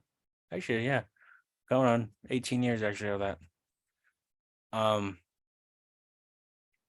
It was like the second Superstar. It was like it was right after Vengeance 05. And yeah, it was just Cool, man. Yeah. I gotta go check that one. Dave, every single week we talk about matches, and every single week I pick one that I kind of write down. So that's gonna be the match of the week for me. It's gonna be Angle versus Flair. Thank you, Jimmy, for sharing that. Kind of like to see that one myself. Yeah. It was a Monday Night Raw. I'd Thanks. say Flair and Triple. If I was going to pick a match that didn't involve the Von Erichs or Dusty, I'd say against Triple H when he got the title shot and he was just supposed to lay down for Triple H, but he didn't. Oh yeah, that's a good one. Mm-hmm. In 2004. No? But David Von Erich versus Flair from Christmas of '83 was probably one of my favorite Flair matches. And and seeing him drop the title to Kerry goes with, but that's just more of an event to me than a match because it really wasn't one of their better matches. I mean, I've seen better matches between them. You mean you had Flair Harley at 80 Starrcade 83, the cage match against Dusty in 86. I've seen Dusty and Flair. I saw him at the Crockett Cup in '86 in New Orleans. And I actually saw Dusty defend the world title against Flair at the Great American Bash in Dallas. No kidding. Nice. Wow. And we didn't know that Dusty was the champion until we got to the arena. What year was that, Dave? 87? 86. When the Great American Bash 86 when Dusty won the title. Yeah, that's when he won the title. He won the title in 86. Yeah. He won the title in '86 at the Bash, and then he defended it. He defended it against Flair before dropping it back to him. So it wasn't the Great American Bash when he won it. Yeah, the Great American Bash tour. Yes, he won it at the Great American Bash in '86. Yeah, no, I was confusing myself. Sorry, I was like, he won it at the Bash, but I haven't seen that match. The after he won it, after Dusty won it. And if you want a hidden gem of a match, go find Ric Flair versus Terry Gordy from World Class in '83. He defended the title against Terry Gordy, and it was a really good match. And then it's weird to see Flair cheered because the crowd was for Flair instead of Gordy. I mean, it's probably overutilized, but Sting Flair at the first Nitro at Mall of America. WrestleMania 8 versus Macho Man. That was a good match. Yeah. Sting Flair at the Clash of Champions when 45-minute time limit draw. That's where Flair put Sting on the map. It was the first time they faced. Is that the one with Yes. Was that the one with the judges?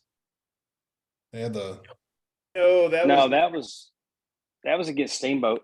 Oh, was it Steamboat? So one of the matches I always kind of talk about '86 and stuff like that. One of the matches that I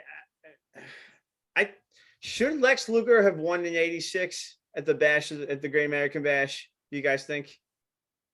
Or I think it was the right thing keeping the title on Flair. Mm, Because I don't think Luger ever really recovered from that. I mean, definitely he won the Yeah. world title a couple of times, but I never thought anybody saw Luger as that top guy. well, Is that I the think they equivalent could- of like when Ultimate Warrior took the belt from Hogan, trying to push that new talent? Yeah, I yeah, think very Luger similar. should have been champion because Does it- Flair does it- said that he promised it to Sting, and Sting got hurt. That's So he right. was going to hang on to it till Sting, but I think it wouldn't have hurt to drop it to Luger and then win it back from Luger, and then you could have had. I mean, Flair could have got it back and then dropped it to Sting. Yeah, Cause like after, cause like sidebar a little bit. So yeah, cause Sting and Luger have been friends since after Warrior and Sting kind of went their separate ways, correct? Like there's like shortly after they broke up, or not broke up, but went their different paths.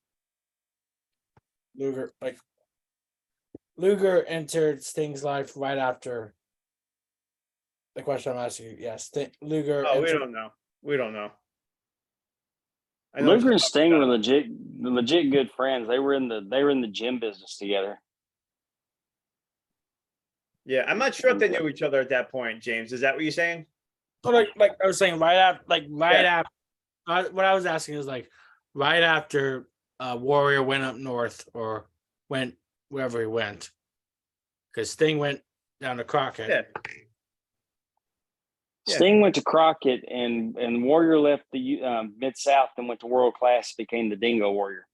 Then Yeah. he started getting some looks at house shows from WWF. That's what, and I was trying to say, like right after that is when Sting kind of met Luger. That's what I was asking. Yeah, I think so. Yeah, he would have met Luger in 86, 85, 86. So when one- Luger left Florida and came to World Championship Wrestling.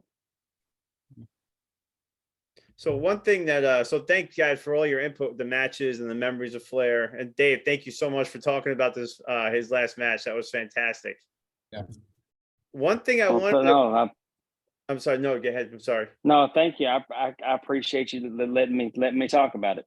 Oh, of course. So so two more things, and then we're gonna get onto some questions. One fun fact I found out about Ric Flair was, except his match against Eric Bischoff at Starrcade, every single Starrcade he was on, he main evented.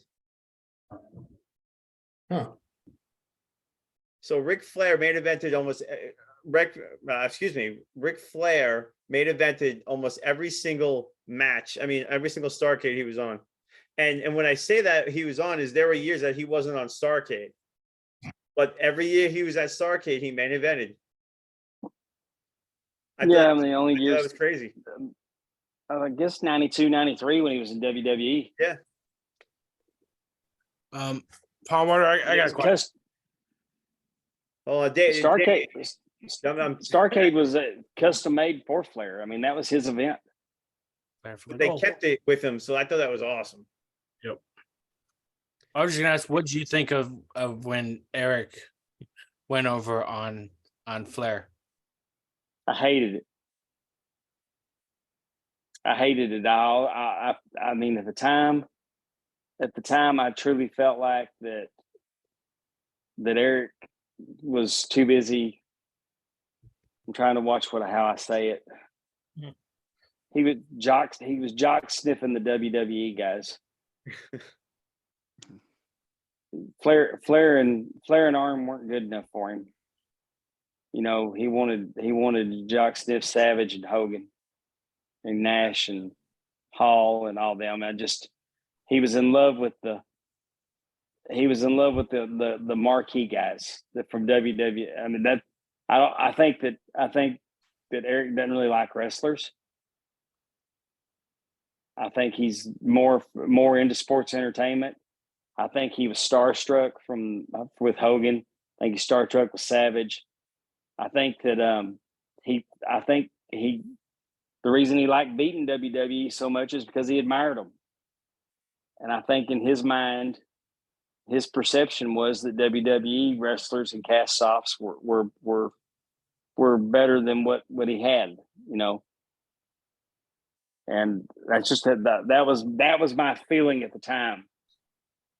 Then I just didn't feel like he appreciated Flair, so I was really pissed off. And in my mind, he's just, I'm believing that he hates Flair and that he's just putting himself over and trying to bury him. And I was just really frustrated with the treatment of Ric Flair through late WCW. Yeah, and I think Eric Bischoff's even said that he should have treated Rick with more respect when they worked together at that point. Respect and pristine, yeah. Yeah. So guys, just one quick little segment here. Fantasy booking. We like to do some fantasy booking every week, Dave. So just kind of with the last name of the wrestler, really, Ric Flair or Lou Thez? Pondwater, who wins? Man,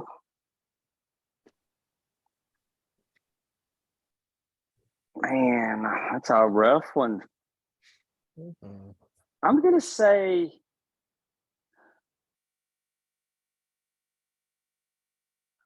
who's the champion?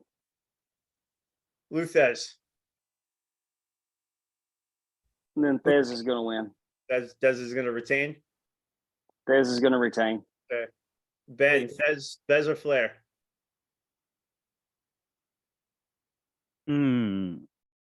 How long has Thez had the belt for? Let's say about 2 years. I'm going Flair. Okay. AJ, Ric Flair, Lou Thez. Yeah, I'm going to go with Flair on that one. Okay. Jimmy?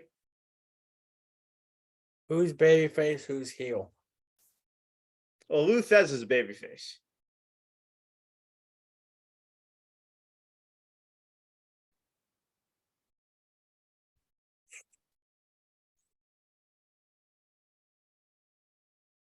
Flair in a dirty tactic way. I'm with you. I think Flair wins. Ric Flair versus Bruno Sammartino. Dave, let me give you a scenario. Right. Sammartino has been champion for 3 years, and Bruno's the face.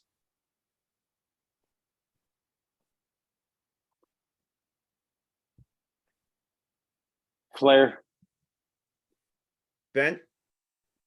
If it's at Madison Square Garden, I'm going Bruno. Okay. Oh, yeah. Geography would make a big difference on that. AJ. I agree with Um, you on that one because yeah. I think because everything was at the Garden at that point, right? But WWF, yes. Yeah. But yeah.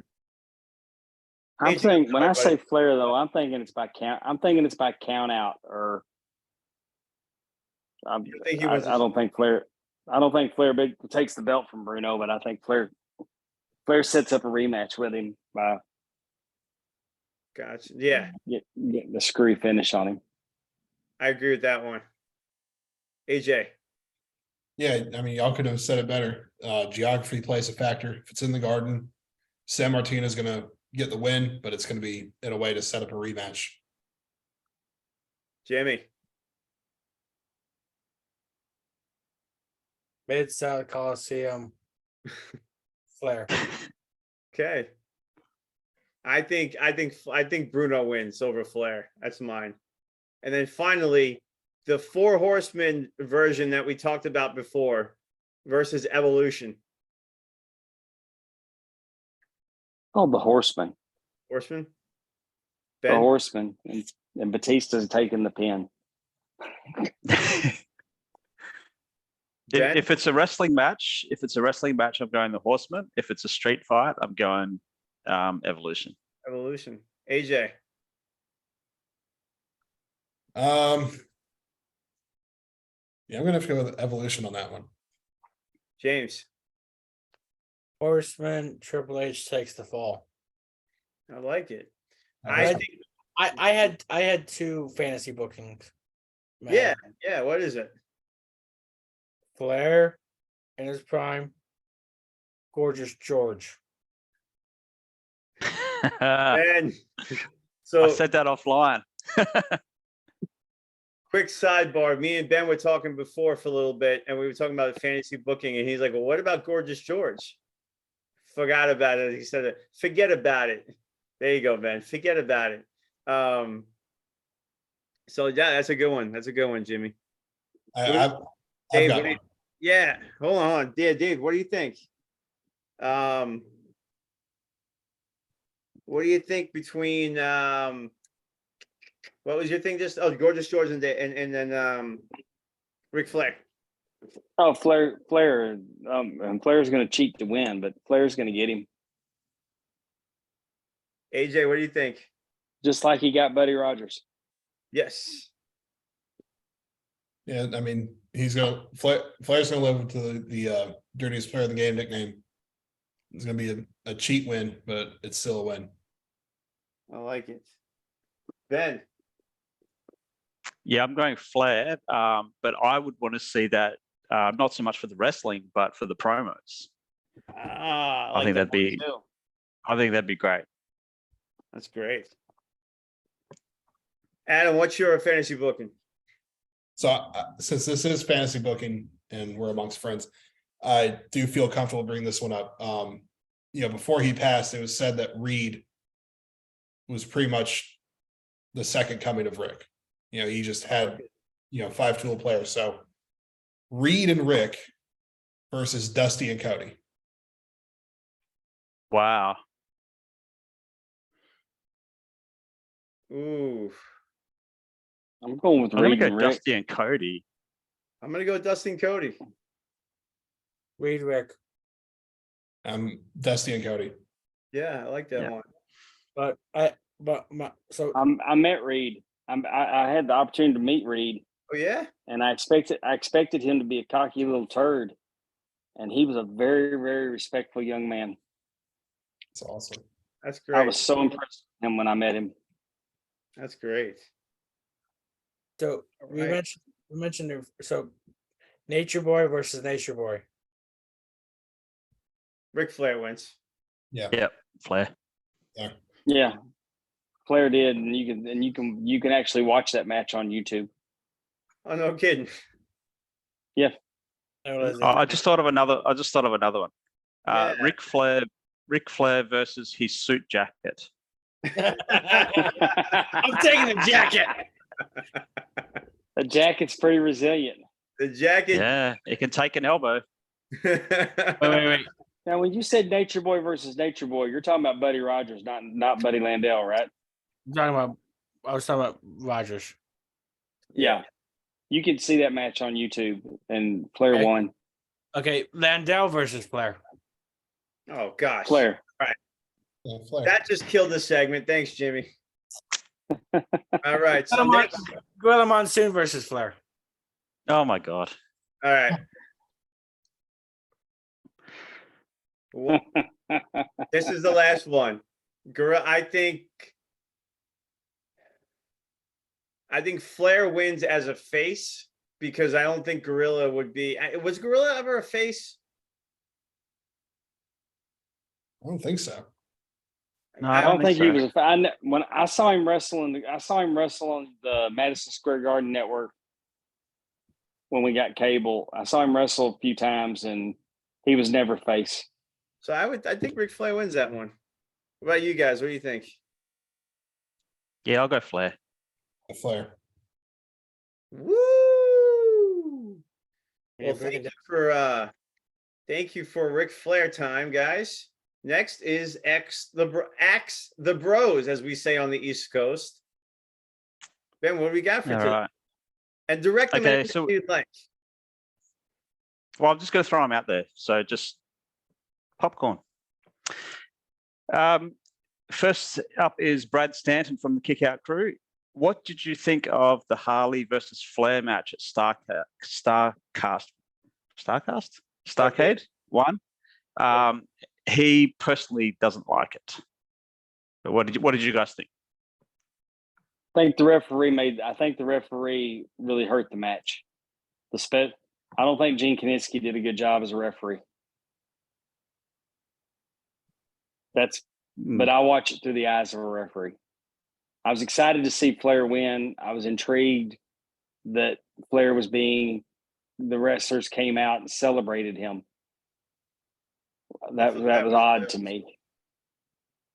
And but even before I was a referee, I thought Kaniski was just a bad referee.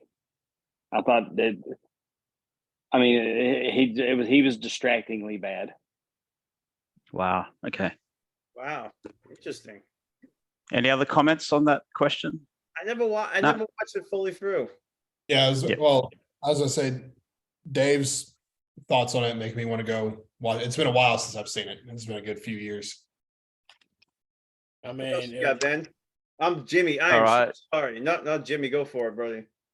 it was a good decade before AJ, and then it was like a good decade and some change before me, 14 years. I'm like, I've seen it once or twice. For what it was, I didn't hate it. I mean, it was a good cage match. I thought it was good storytelling, but looking back now with Kaniski, should have never been a referee at all. All right. Up next is Coach Rosie, and he asks, did Ric Flair have relations with Halle Berry? Yeah, probably. So it might be a shorter list on who he didn't hook up with. Okay, this one is for you, Mr. Pondwater. Andrew Hermes, good friend of your show. Andrew I think you might have seen this. I think you might have seen this already. But yeah, when will I'm Dave ready. admit? Yeah, when will Dave admit that Flair's shoulders were down when he counted the 3? I've never denied that his shoulders were down. I've always said that it didn't matter because when I entered the ring, Rick was on his feet applying an offensive maneuver to Jeff Jarrett. Flair dropped down. Jarrett popped up, popped back down. I counted the 3. There's no reason for me to have to look at Flair's shoulders because Flair was in charge. And as a good referee, I was looking at Jeff Jarrett's shoulders. I was in position for that because that was the man that was getting an offensive maneuver applied to him. Also, Andrew Hermes, I'd like to remind you that the referee's decisions are final and your tears, sir, are delicious. And take that to the bank. Woo! There we go. There's no disputing that. Oh, thanks for watching.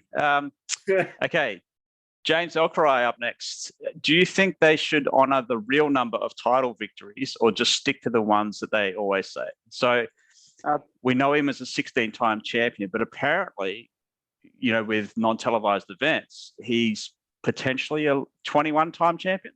It's Puerto Rico. Puerto Rico is ridiculous. I think it's 22, and they're great stories, and yeah, they ought to all count. Yeah, because some of those title reigns were only a couple of days, but they still should count. But weren't quite a few of them in Puerto Rico? Yeah, I think a couple in New Zealand as well. From what I read earlier, with Jack Vino. Yep. So it's like it's like I said, it's crazy, ridiculously stupid how that they don't honor those, but it I mean, at the end of the day, it doesn't really affect his legacy. Who's WWE to decide which one of Flair's title reigns counts or not? If it's the NWA, let's get Billy Corgan up on the phone. I mean, the title changed hands, and there's interesting stories behind them. They should count. Yeah, absolutely. Yep. Okay, up next is Mr. Elkerai, Randy. What is Flair's best rivalry? Is it Harley or Dusty? To me, it's Dusty. Yeah, it's Dusty. Same. Dusty. Okay, up next from Amy Vaughan. Honestly, I'm sorry, Ben. You know what? Honestly, my favorite Flair rivalry is him versus Sting. Yeah. Okay. Yeah. Yep. I want to. Okay. Amy Vaughan, First Lady of the Arn Anderson Fan Club and co-host of Talking Wrestling with Pondwater Dave. So she asks, what matches would you recommend to a person who had never seen or heard of Ric Flair?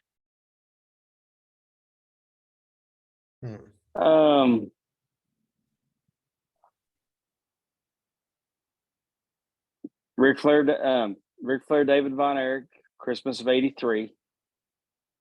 Ric Flair, Dusty Rhodes. Arcade 93, 83, 84. You could do 84. You could do that. I prefer the one at the Crockett Cup. 85. 86. No, I thought they only did main event at 2 Starcades with Dusty and Flair. No, they did them at the Great American Bash. They did it at the Crockett.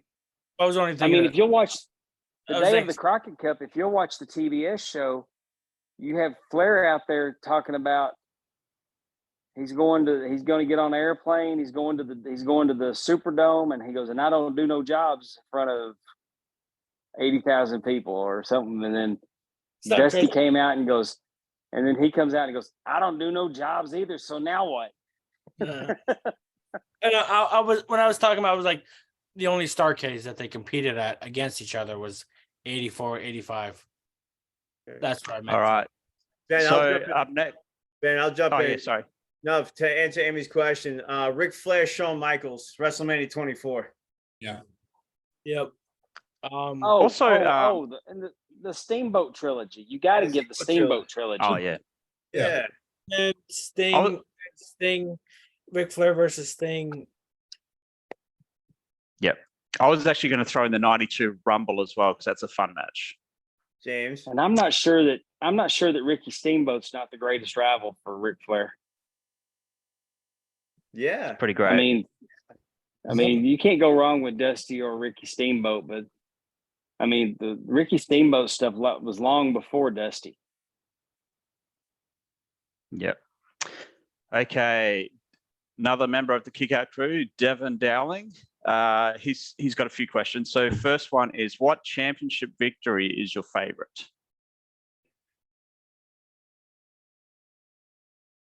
And Jimmy, he adds on to that. Oh, you got a Nitro Pepsi. Shout out. He adds to that, why is your particular favorite championship match is his tag team win over the Spirit Squad? Is that an inside joke or? Because it was the last time he ever held a championship. Gotcha. That was the last championship he ever held. Was a World Tag Team. All right. I like the Vader match, Ben. Yes. I think I agree with you on that.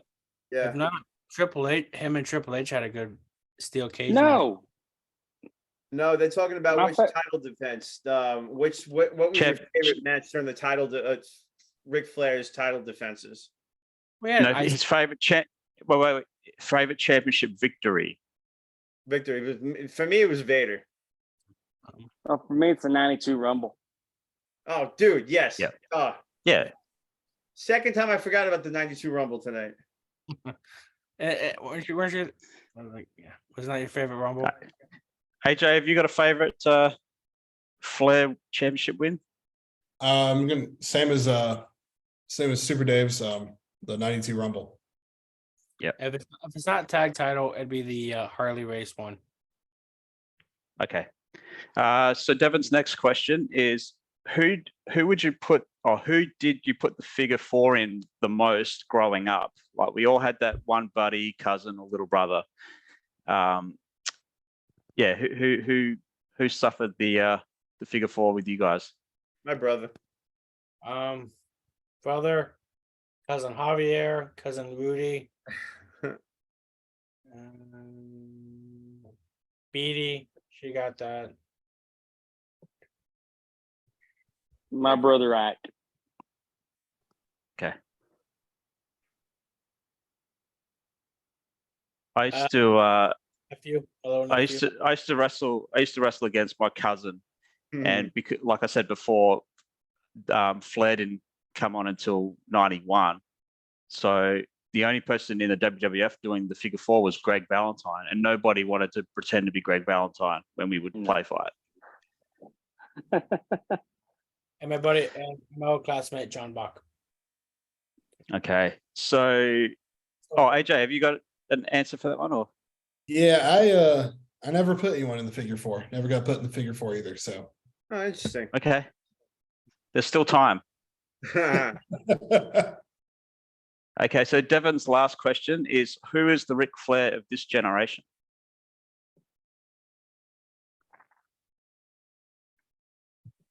Roman Reigns.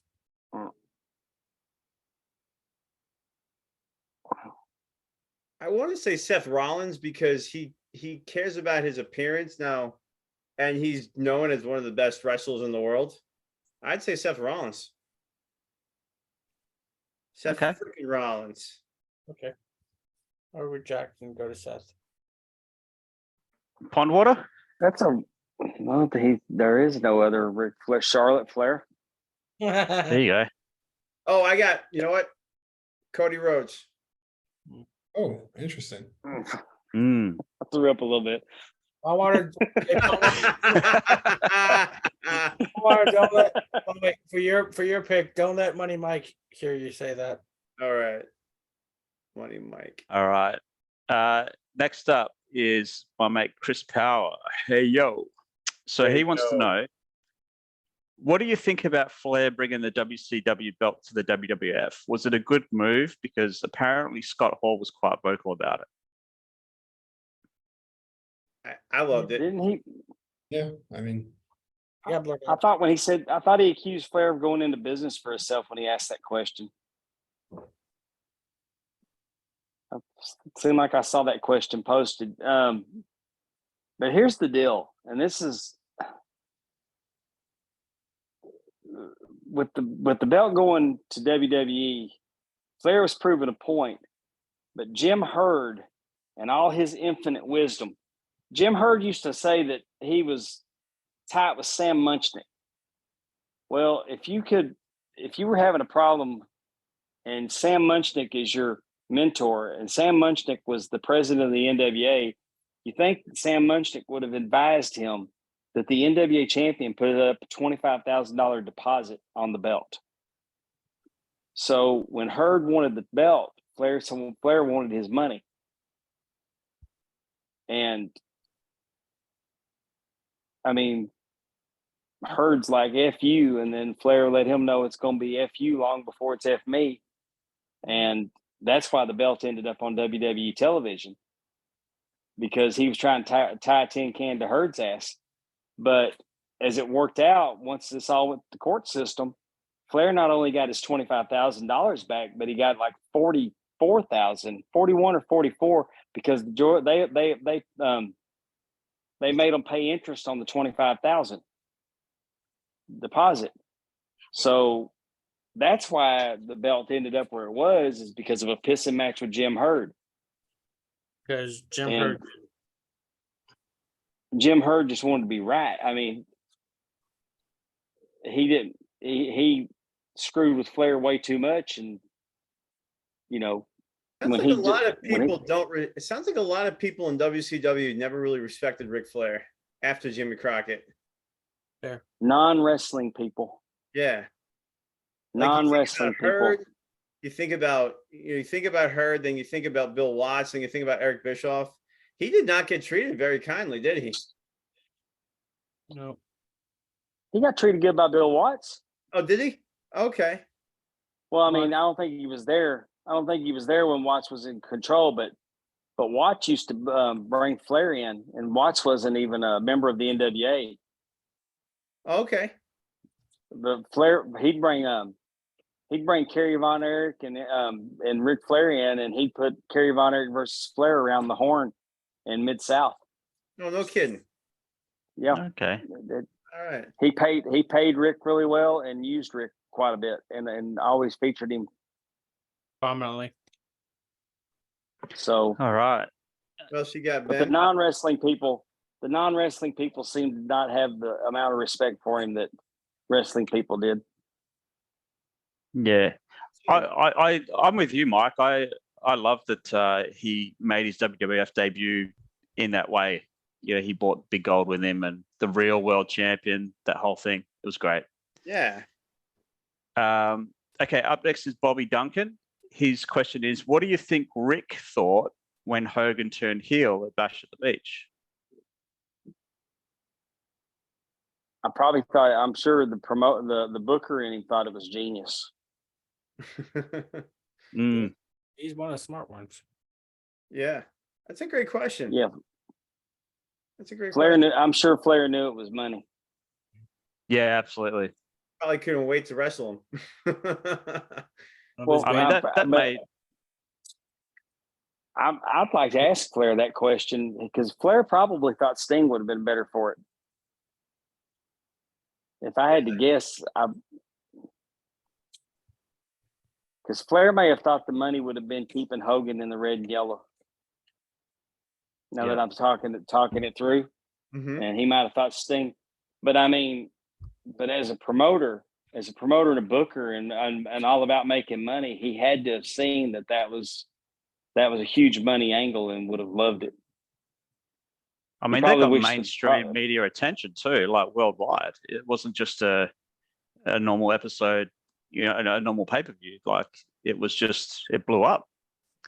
His biggest issue probably would have been that the Horseman should have been a more formidable opponent for him. Yeah. Okay. Last question from Mike Boba. How bad did the WWF drop the ball when they didn't have Hogan versus Flair at WrestleMania 8? I personally feel like the ball was dropped, but I'm going to circle back to what we just said about non-wrestling people not having respect for him. I think that Flair wore on Vince pretty quick because I don't think Vince is a wrestling fan. He's a business. So I don't think Vince saw it. And I even thought that, and Rick said it wasn't a big deal because I even asked him about it. But when he was the champion at WrestleMania and he defended against Randy Savage, he came to the ring before Savage did. The champion was in the ring first, and it wasn't the main event. So I honestly think that what led to Vince telling Flair we're going to go younger is that the entertainment guy just didn't care that much for the wrestler. But I feel like it also, with that point taken, also it made that match even more anticipated when it happened in WCW. Yeah, because that was Hogan's first match in WCW, the title match at Bash at the Beach, wasn't it? 94. Oh yeah, they hot-shotted that one quick. But we were all hungry for it though. Yes, we were. Like the dream match of dream matches at the time. It was. Yeah. So yeah, that's the end of the questions. All right. I had one more question for Pondwater. Yes, please. Looking back now, when Flair was booking in '93, what do you think his biggest obstacle booking was? People showing, I think his biggest obstacle was that you had people that weren't coming to work. So Jonesy, you got some jokes for us? Oh shit, I'm sorry.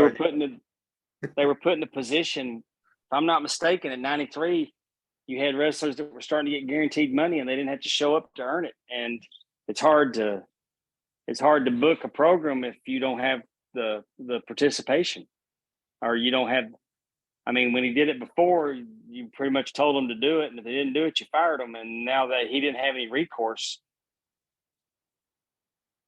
so those were probably his challenges: is just getting what he wanted done.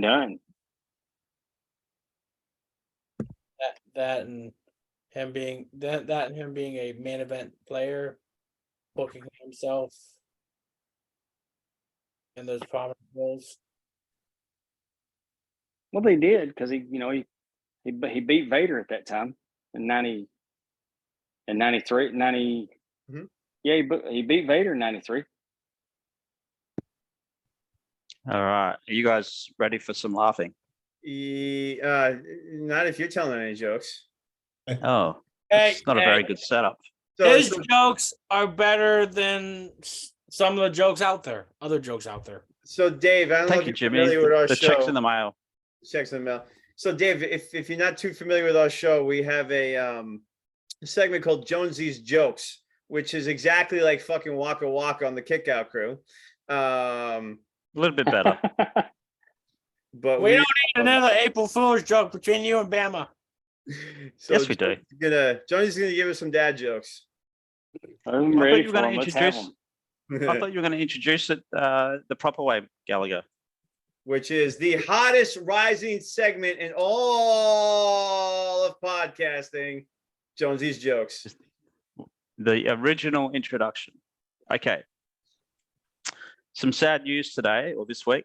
The creator of autocorrect passed away.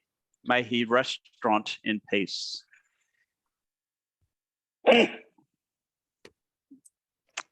Okay. My friend claims that he accidentally superglued his hand to his autobiography. I don't believe him, but it's his story and he's sticking to it. Oh my goodness. Yeah. Okay. Where do math teachers go on vacation? They go to Times Square. Yeah. Two more. As I was getting into bed, she said, "You're drunk." I said, "How do you know?" She said, "You live next door."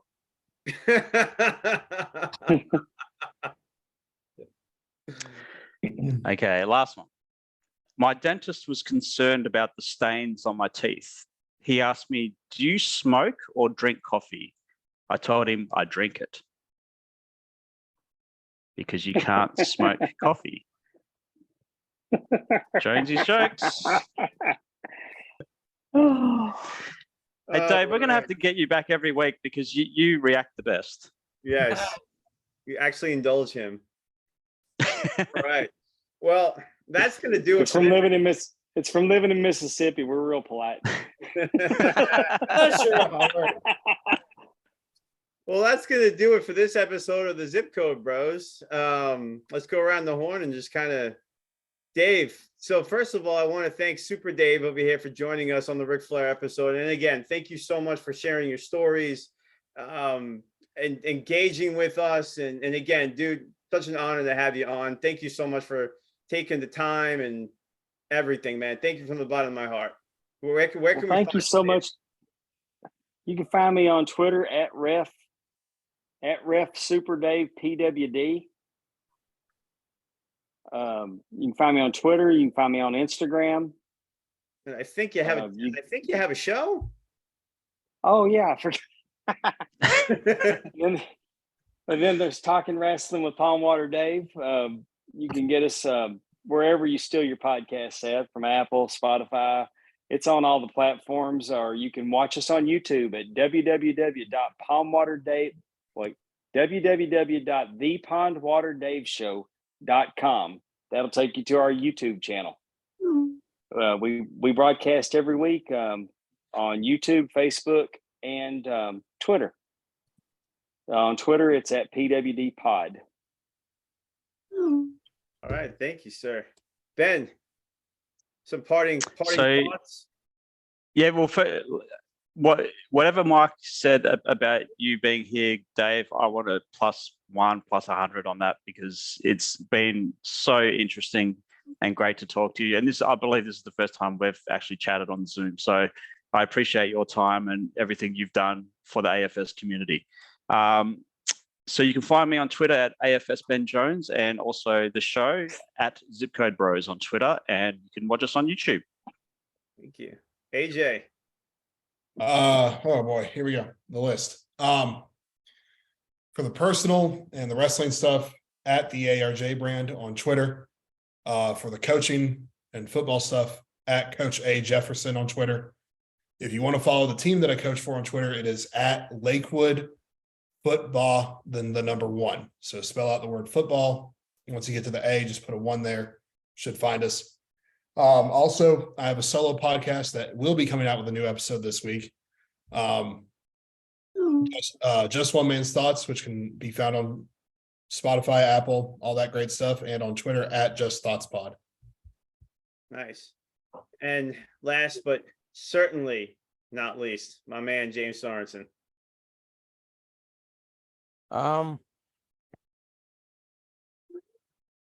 Sorry.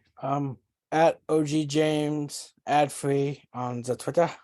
Lil Jimmy Jimmy Sorensen 97 on Instagram. And just thank you, Pondwater, for your friendship and for being on here. Well, thank y'all for having me. I appreciate all the support. You guys are great, and I've had such a good time tonight. And I appreciate you putting up with my temporary housing. Dude, thank you so much again. So, and you can find me at Mike Gurr 0905 on Twitter. That's MikeGrr 0905. Like and subscribe us on YouTube. Check out our Apple Podcasts and keep listening. So that's going to do it for us here at the Zip Code Bros. So, Jimmy, Just one last thing. Mike, your birthday's coming up. Have an awesome day, my friend, and you deserve all the happiness in the world. Thank you, my friend. I appreciate that. Thank you so much. A big 4-1 on Monday. Woo! Woo! Well, happy birthday. Thank you, Happy guys. birthday, bro. Yeah, and shout out to my mother, who also is his birthday Tuesday. Actually, is the day after yours. Birthday, Mrs. Sorensen. Happy birthday, Mama Sorensen. So, Do you call her Mama Son now? Jimmy, Huh? just want to wave goodbye. Sorry, I'm having indigestion problems. Sorry. Oh. Well, that's going to do it for us here at the Zip Code Bros. We all love you. Thanks for listening. We'll see you next time.